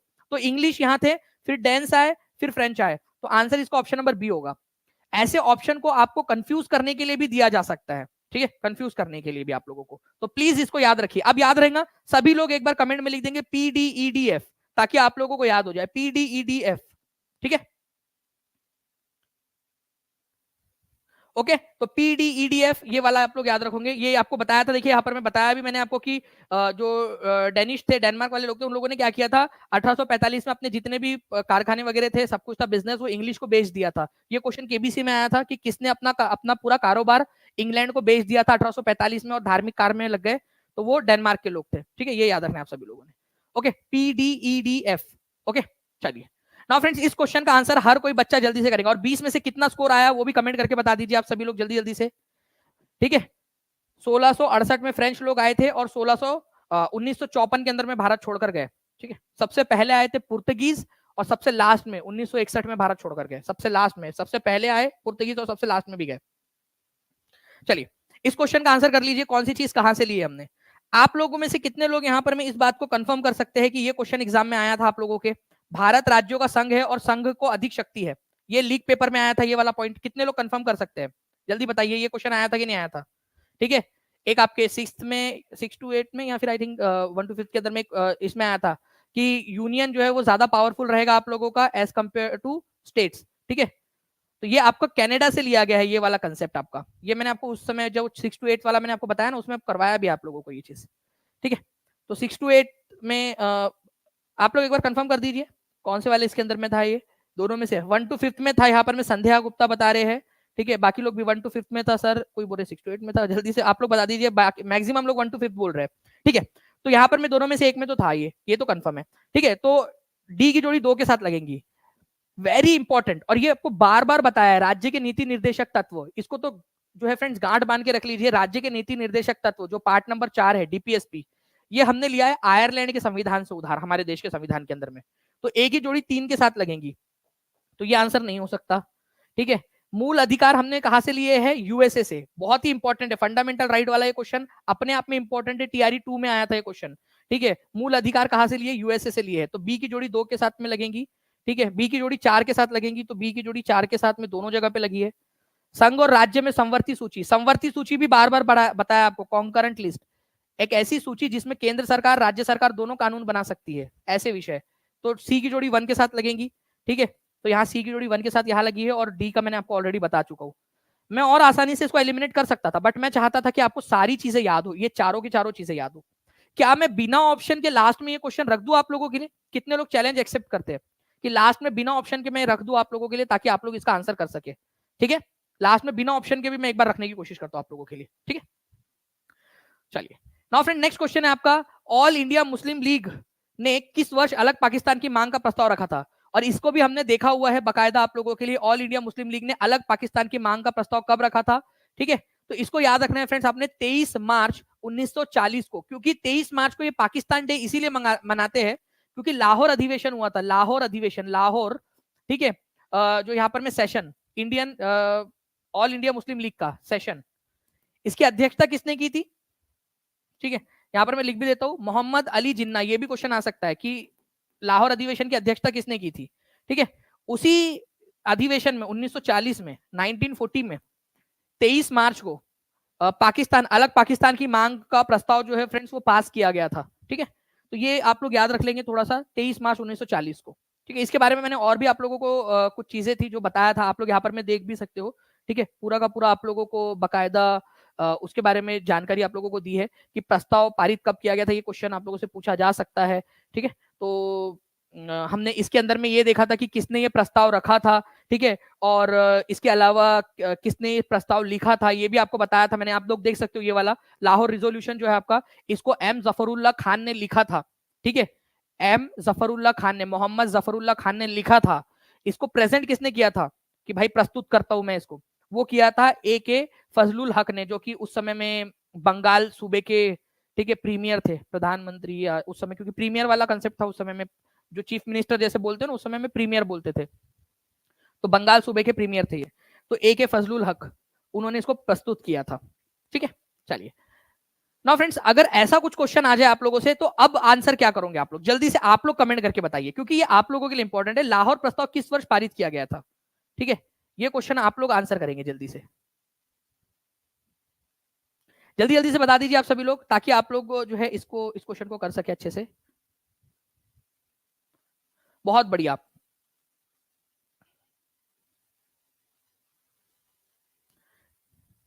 जी, तो देखिए अगर मैं बात करूं फ्रेंड्स लाहौर प्रस्ताव की, तो लाहौर प्रस्ताव जो है आप लोगों का 1940 के अंदर में 23 मार्च 1940 को प्रस्ताव पारित किया गया था, ये याद रखना है आप सभी लोगों ने। इसी वजह से पाकिस्तान क्या करता है, पाकिस्तान डे मनाता है अपना, 23 मार्च को पाकिस्तान डे के रूप में मनाता है वो।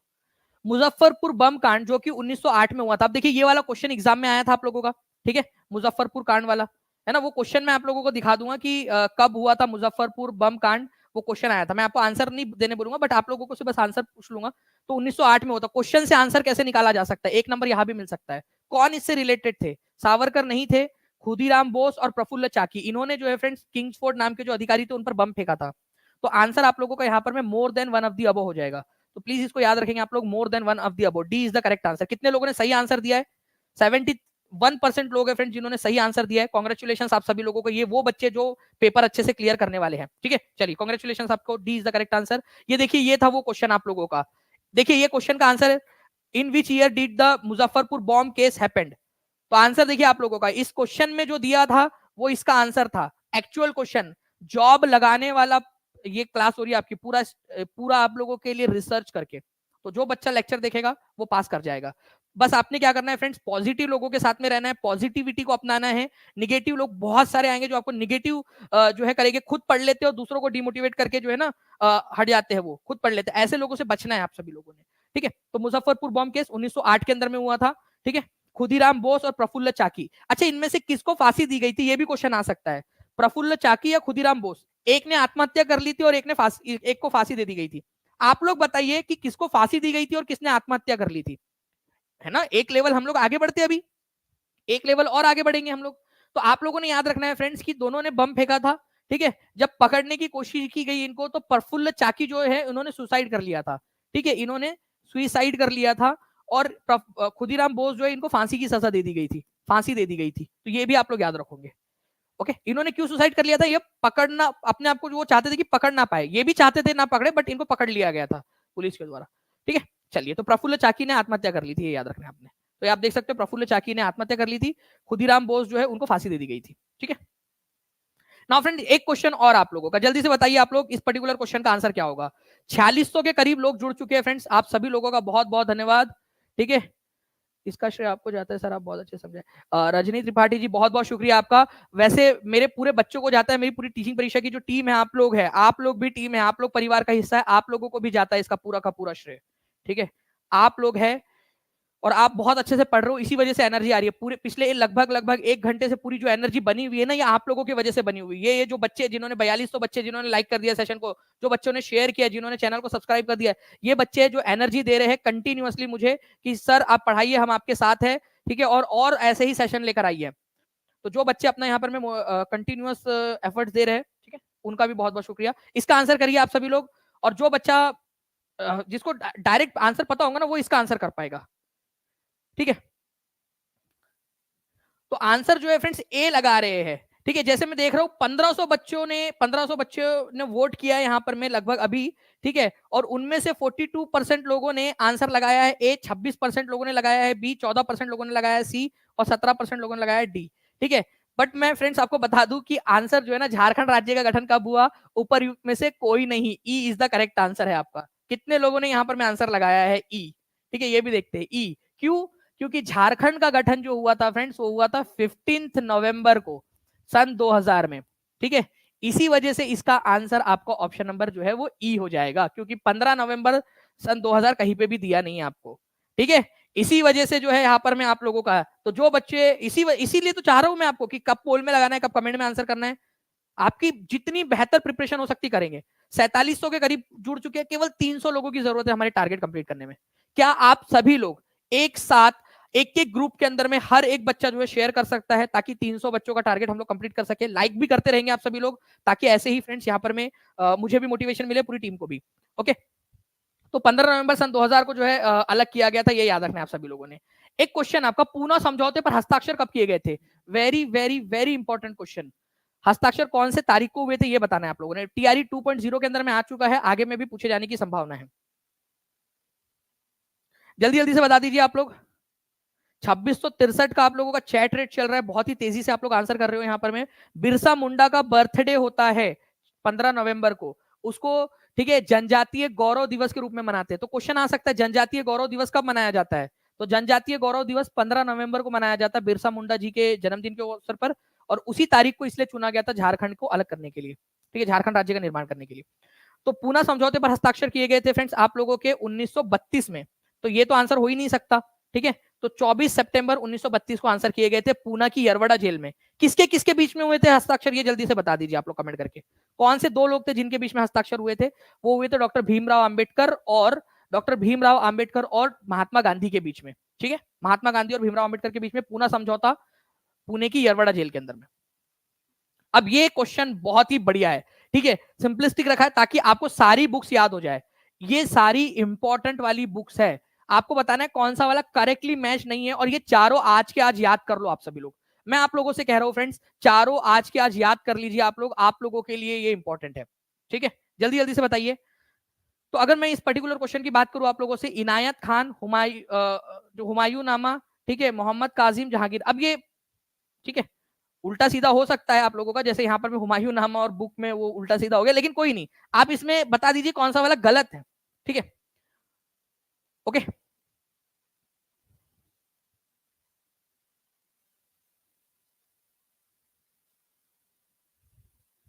देखिए फ्रेंड्स, अगर मैं बात करूं इनायत खान, ठीक है, इन्होंने शाहजहां नामा लिखी है, और ये अपने आप में बहुत ही इंपॉर्टेंट वाली बुक है, बहुत ही इंपॉर्टेंट है इनायत खान, ठीक है। हुमायूं नामा लिखी है गुलबदन बेगम ने, ये उल्टा हो गया था, कोई बात नहीं, आप टेंशन ना लीजिए, ठीक है।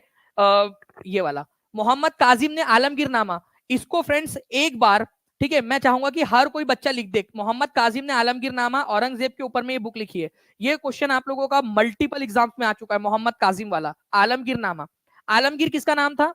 आलमगीर जो है फ्रेंड्स औरंगजेब का नाम था, ये याद रखना है, औरंगजेब का। काफी सारे बच्चे इसको स्किप कर जाते हैं, तो प्लीज इसको याद रखिए, आलमगीर नामा। जहांगीर, ठीक है, बहार आजम नहीं, ठीक है, जहांगीर ने जो है फ्रेंड जहांगीर नामा लिखी थी, जहांगीर नामा, ठीक है, ये याद रखना है आप लोगों ने। जहांगीर आई, तुजू के जहांगीरी जिसको कहते हो आप लोग, पूरी की पूरी बुक आपको दिखा देता हूँ। तुजू के बाबूरी बाबर ने लिखी थी। हुमायूं नामा, हुमायूं की जो बहन थी गुलबदन बेगम, उसने लिखी थी। तुजू के जहांगीरी लिखी है जहांगीर ने। शाहजहां नामा इनायत खान ने। शाहजहां नामा, शाहजहां का इतिहास, शाहजहां नामा इनायत खान ने।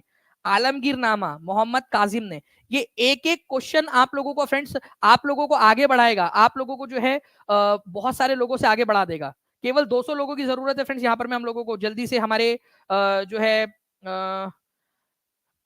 जो 5000 का टारगेट है हमारा उस तक पहुंचने में, तो जल्दी जल्दी से लाइक एंड शेयर कर देंगे आप सभी लोग। तो आलमगीर नामा, शाहजहां नामा, तुजू के जहांगीरी जहांगीर ने, गुलबदन बेगम ने। हुमायूं नामा किसने लिखा है आप लोग लिख दीजिए। हुमायूं नामा उनकी कौन थी? बहन थी वो, ठीक है, सिस्टर थी। चलिए, स्टेलेक्टाइट और स्टेलेगमाइट इंपॉर्टेंट है, इंपॉर्टेंट प्रीवियस ईयर क्वेश्चन है आप लोगों का। स्टेलेक्टाइट और स्टेलेगमाइट, बताइए जल्दी से, ये किसकी किसकी वजह से बनता है? 28वें नंबर का क्वेश्चन है, आप लोग बताओगे। स्टेलेक्टाइट और स्टेलेगमाइट किसकी वजह से बनता है? देखिए, स्टेलेक्टाइट जो होता है ना आप लोगों का फ्रेंड्स, ठीक है, ये सीलिंग से लटकता हुआ यहाँ पर में इस तरीके से लटक रहा है, पानी टपक रहा था, जम गया यहाँ पर में भाई हाई, ठीक है, वो है वो आपका, ठीक है, पानी जो है जम गया, मिनरल्स वगैरह होते हैं उस पानी के अंदर में, ठीक है, वो जम गया।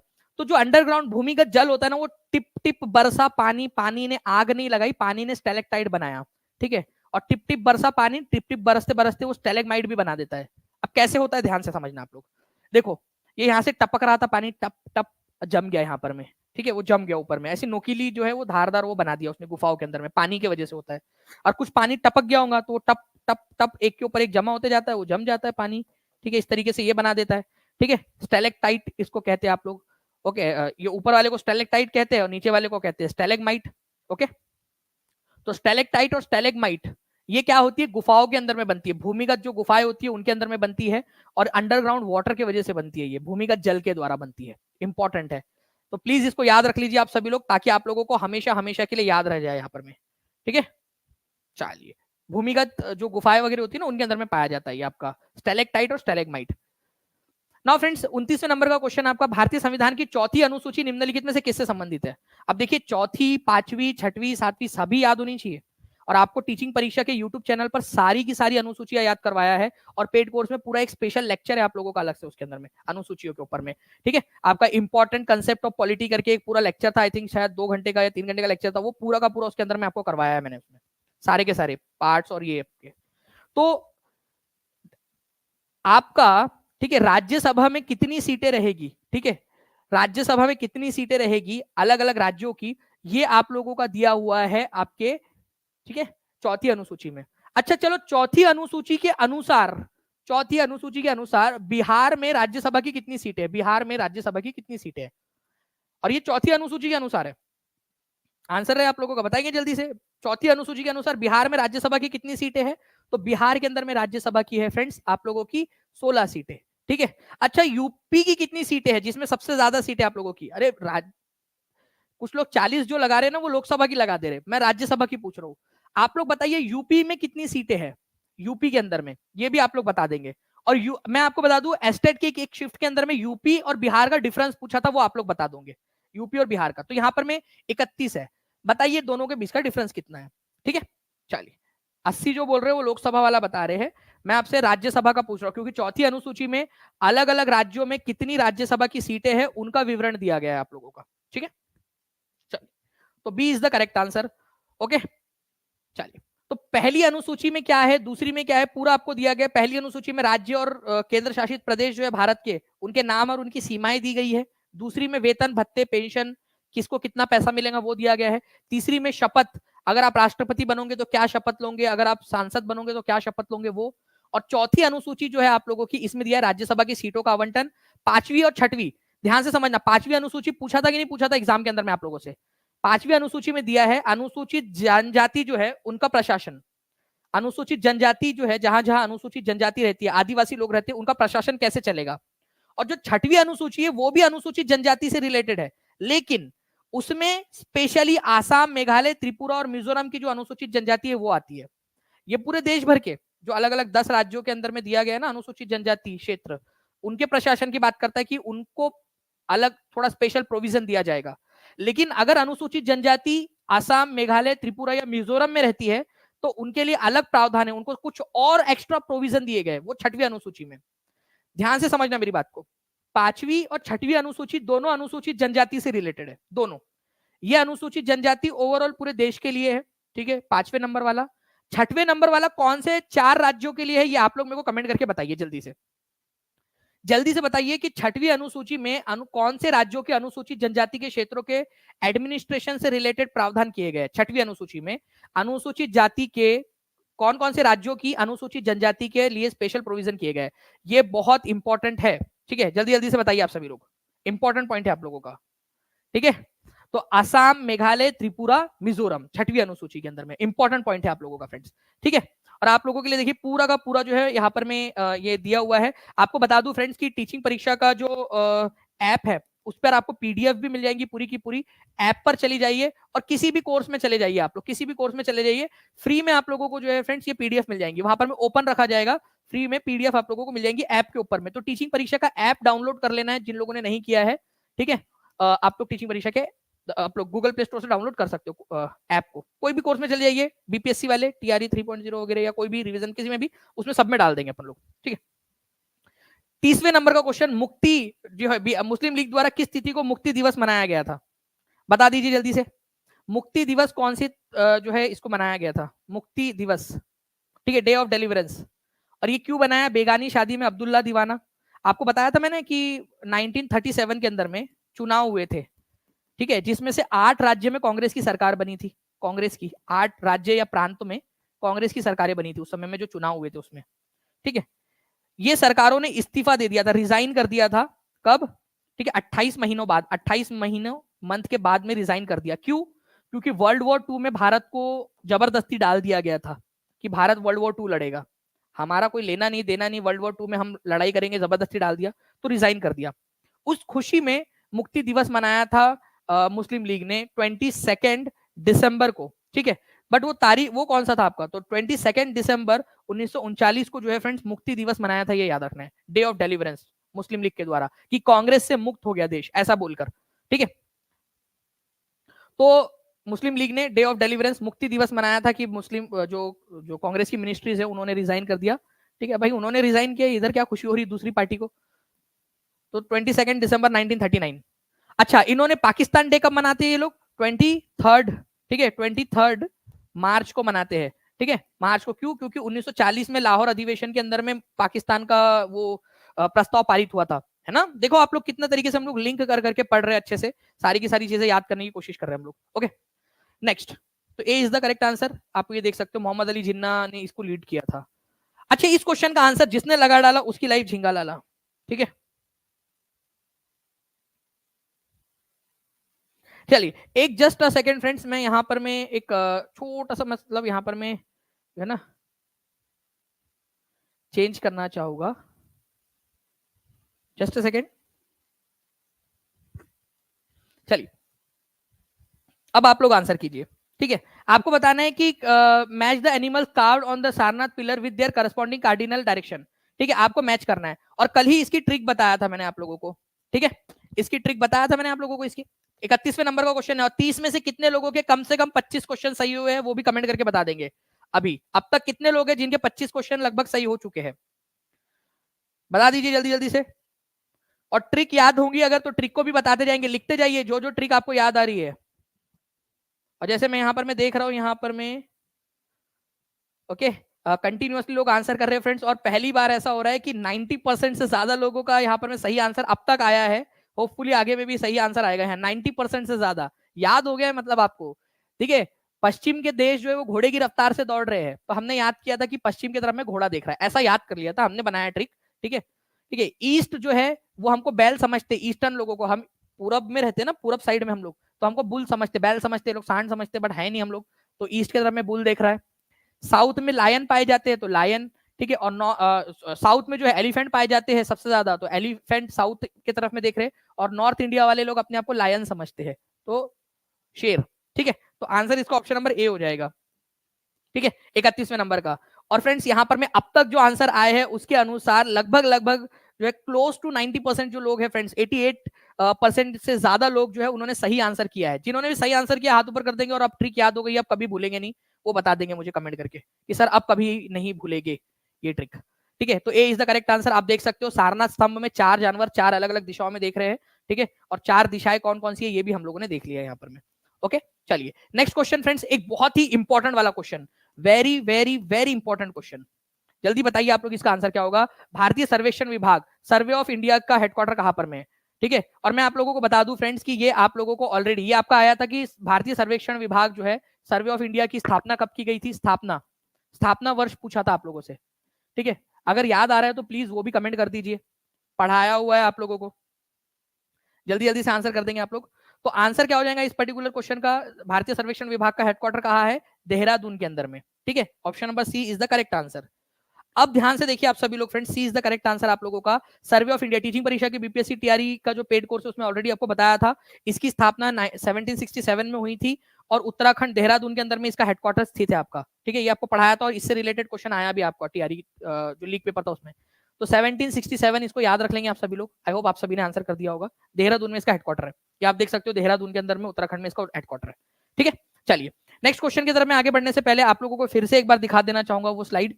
देहरादून में इसका हेडक्वार्टर है, 1767 में इसकी स्थापना हुई थी। और ये फ्रेंड्स सबसे ओल्डेस्ट, सबसे पुराना वाला क्या है आप लोगों का, सबसे पुराना जो है साइंटिफिक डिपार्टमेंट है, ठीक है, वैज्ञानिक डिपार्टमेंट है सबसे पुराना वाला, ये याद रखेंगे आप सभी लोग, ओके। चलिए मैप वगैरह बनाने की, भारत में मैप बनाने की जिम्मेदारी किसकी है, तो सर्वे ऑफ इंडिया की, ये भी याद रख लेना आप सभी लोग, मैप बनाने की जिम्मेदारी, ओके। चलिए 1975 में ब्लैंक संशोधन द्वारा सिक्किम भारत संघ से जुड़ा, तो कौन सा वाला संविधान संशोधन था जिससे जरिए भारत में सिक्किम शामिल हुआ था। अब देखिए ईयर आप लोगों को एक नंबर यहां भी बन सकता है ना। 30 जो है 3 नंबर का क्वेश्चन, जल्दी बताइए, एक क्वेश्चन तो यहां बन गया आपका, जल्दी जल्दी से आंसर करते रहेंगे आप सभी लोग। तो आंसर हो जाएगा आप लोगों का फ्रेंड्स 1975 में 36वें नंबर का संविधान संशोधन हुआ था 36वें नंबर का संविधान संशोधन, जिसके जरिए सिक्किम भारत संघ से जुड़ा था, भारत का राज्य बना था, ओके। ये याद रखेंगे आप सभी लोग, इंपॉर्टेंट वाला क्वेश्चन है, एग्जाम में कभी भी आप लोगों से पूछा जा सकता है, ठीक है। और इसके बारे में आप लोगों को एक और चीज बता दूं कि पहले ये आप लोगों का जो है ना एसोसिएट स्टेट बना था 1974 में, 1975 के अंदर में जो है ये आपका पूर्ण रूप से भारत का राज्य बन गया, ठीक है, ओके। चलिए तो आंसर हो जाएगा आप लोगों का कि भारत का संघ से जुड़ गया, ये पूरा राज्य बन गया, आप लोगों का आंसर हो जाएगा ऑप्शन नंबर ए, 36वें संविधान संशोधन के जरिए, ठीक है। चलो नाउ फ्रेंड्स एक क्वेश्चन है आपका, बख्तियार खिलजी के बिहार पर आक्रमण से का सबसे पहला विवरण किसमें है। 64वीं बीपीएससी की एग्जाम के अंदर में पूछा गया था, बख्तियार खिलजी का बिहार पर जो आक्रमण हुआ था उसका विवरण आपको कहां मिलेगा, ये भी बता दीजिए आप लोग।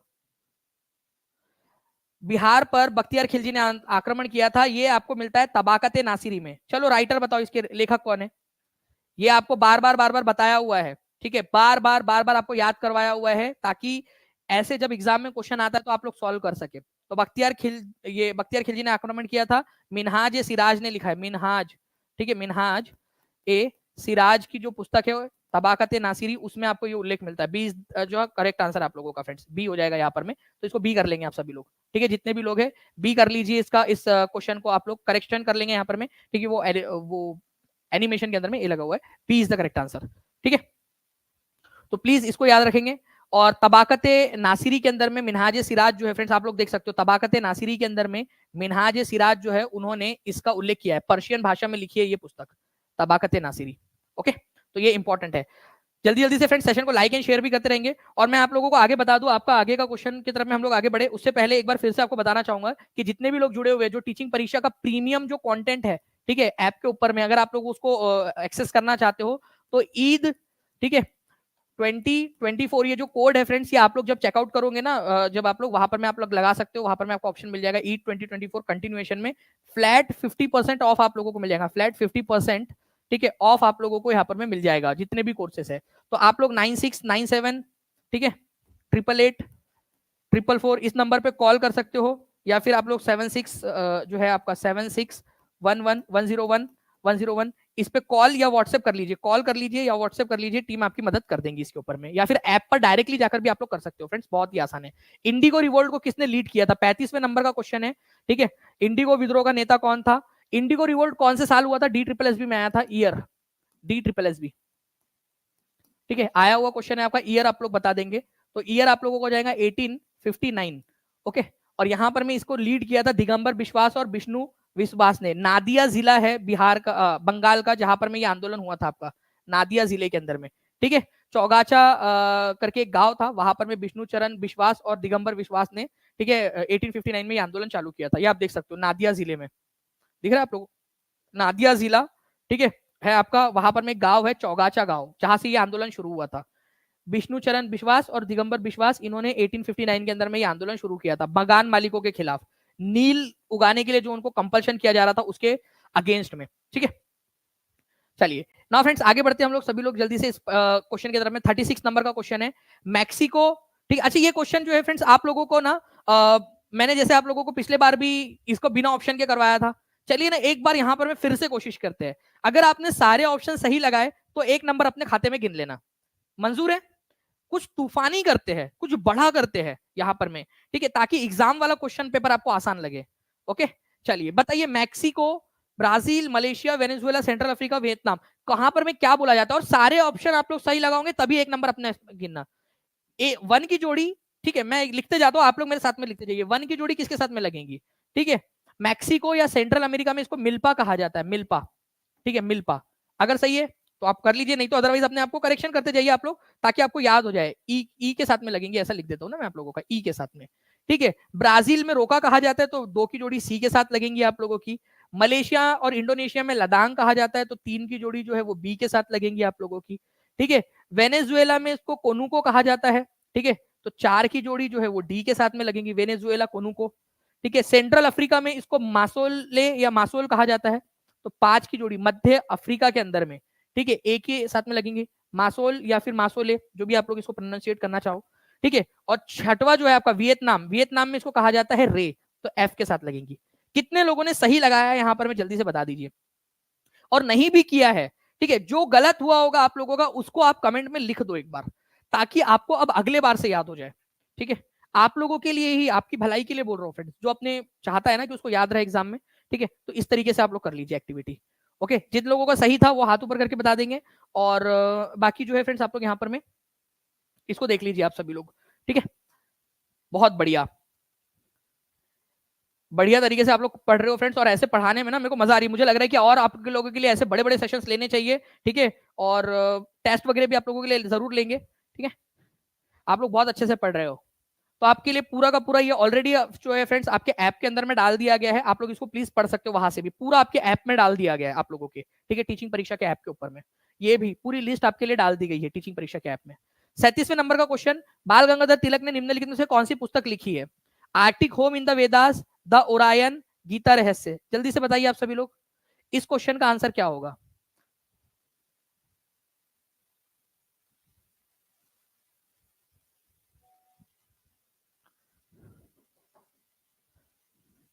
चलिए बहुत बढ़िया फ्रेंड्स, आप लोगों के देखिए यहाँ पर मैं आंसर्स आ रहे हैं कंटिन्यूअसली, आप लोग आंसर कर रहे हो। तो Arctic home in the Vedas and Gita Rahasya, ठीक है, ये दो पुस्तकें जो है फ्रेंड्स आप लोगों का A and C is the correct answer आप लोगों का, ये याद रखोगे आप सभी लोग। उन्होंने तो लिखी है, साथ ही साथ जो है फ्रेंड्स एक पुस्तक जो है वो और है आप लोगों की, जो इनको आप लोगों को याद रखना है। ठीक है, जो बेसिकली यहाँ पर मैं आप लोगों ने ये याद रखना है कि इनके जो दो अखबार थे वो कौन कौन से थे, वो भी आप लोगों ने याद रखना है। और वो अखबार आप लोगों के कौन से थे, ठीक है, अखबार इनके थे यहाँ पर मैं आपके केसरी और मराठा। ठीक है, केसरी और मराठा जो है फ्रेंड्स ये याद रखेंगे आप लोग, ये अखबार इनके द्वारा निकाले गए थे, केसरी और मराठा। ओके, चलिए, तो आंसर जो है आप लोगों का हो जाएगा फ्रेंड्स ऑप्शन नंबर सी। यहाँ पर मैं नेक्स्ट क्वेश्चन की तरफ में हम लोग आगे बढ़ते हैं जल्दी जल्दी से। ठीक है, बिहार का निम्नलिखित में से कौन सा जिला पश्चिम बंगाल की सीमा को छूता है? तो बिहार का कौन सा जिला पश्चिम बंगाल की सीमा को छूता है, ये जल्दी से बता दीजिए आप सभी लोग। बिहार का निम्नलिखित में से कौन सा जिला पश्चिम बंगाल की सीमा को छूता है? ठीक है, तो Kishanganj, Purnia, Katihar, more than one of the above, none of the above. जल्दी से आंसर कर देंगे इस पर्टिकुलर क्वेश्चन का भी आप सभी लोग। 3938 लाइक्स हो चुके हैं, 5000 से हम लोग केवल जो है फ्रेंड्स यहाँ पर में अराउंड 60 से 70 लाइक्स दूर है हम लोग, जल्दी जल्दी से वो भी आप लोग करते रहेंगे। तो देखिए किशनगंज, पूर्णिया, कटिहार, मैप के थ्रू देखोगे तो किशनगंज है, ठीक है, पश्चिम बंगाल से सीमा साझा करता है, पूर्णिया करता है, कटिहार भी करता है। तो ये तीन ही जिले ऐसे हैं जो पश्चिम बंगाल से करते हैं। क्वेश्चन ये भी बन सकता है कि कितने जिले करते हैं, ठीक है, कितने जिले करते हैं, तो उस केस में भी आपको पता होना चाहिए कि 3 जिले करते हैं। एक एक्स्ट्रा क्वेश्चन मैं आपसे पूछता हूं कि कितने जिले हैं, नंबर बताना है आप लोगों ने कि कितने जिले ऐसे हैं जो नेपाल के साथ में अपनी सीमा साझा करते हैं बिहार के, ये आप लोग बताएंगे जल्दी से। मैं देखना चाहता हूं कितने लोग एकदम स्पीड में यहाँ पर मैं कमेंट में आंसर कर सकते हैं। कितने जिले ऐसे हैं जो नेपाल के साथ में करते हैं, आप लोग बताइए गिन के जल्दी से। ठीक है, ऐसे ही आप लोगों से यूपी से और फिर झारखंड से भी पूछा जा सकता है, 8 यूपी और झारखंड से हो जाएगा आप लोगों का। तो यहाँ पर मैं जो है फ्रेंड्स आप लोग बताएंगे नेपाल के साथ में कितने करते हैं। तो 7 7 7 की लाइन लगी है यहाँ पर में। तो देखिए, ठीक है, चंपा, ठीक है, पश्चिम चंपारण और पूर्वी चंपारण आप लोगों का हो जाएगा यहाँ पर में। ठीक है, चंपा और सीता जो है मधु बना रही थी, तो ये 1 2 3 4 हो गए आप लोगों के। ठीक है, उन्होंने सांप देखा, 5वां हो गया। उन्होंने चिल्लाया अरे रे रे किशन भगवान बचा लो हमको, तो 6 और 7, तो 7 जिले जो है फ्रेंड्स ये क्या करते हैं, नेपाल के साथ में अपनी सीमा साझा करते हैं, ये याद रखना है आप लोगों ने। भारत में वित्त आयोग का गठन अनुच्छेद 280 के तहत किसके द्वारा किया जाता है, ये आप लोग आंसर करेंगे। And thank you very much friends, आप सभी लोगों का 5000 प्लस लाइक्स आप लोगों ने यहाँ पर में कंप्लीट कर दिए हैं। ठीक है, तो आप सभी लोगों का बहुत बहुत शुक्रिया। ठीक है जी, चलिए, तो देखिए फ्रेंड्स आप लोगों को मैं फिर से बता दूं कि आप लोग जो है फ्रेंड्स ईद 2024 जो है कूपन कोड का इस्तेमाल कर सकते हो आप लोग। ठीक है, टीचिंग परीक्षा के ऐप के ऊपर में जाकर, ताकि आप लोगों को फ्लैट 50% जो है डिस्काउंट के साथ में फ्रेंड्स प्रीमियम जो कंटेंट है टीचिंग परीक्षा का, जो ई बुक्स है, ठीक है, जो पेपर्स है प्रीवियस ईयर पेपर्स आपके, वो सारे के सारे आप लोगों को जो है आप लोगों को मिल जाए। ठीक है, तो भारत में वित्त आयोग का गठन किस अनुच्छेद के द्वारा कौन करता है, सुप्रीम कोर्ट, पार्लियामेंट, प्रेसिडेंट। तो कौन करता है फ्रेंड्स, आंसर सी लगा रहे 64% लोग, प्रेसिडेंट, राष्ट्रपति। कितने साल के लिए करते, चलो ये आंसर आप लोग कमेंट करके बता दीजिए, कितने सालों के लिए इनका किया जाता है गठन। तो वित्त आयोग का गठन 5 साल के लिए किया जाता है, ये 1 नंबर का क्वेश्चन आपका बनेगा, 1 नंबर यहां पर में।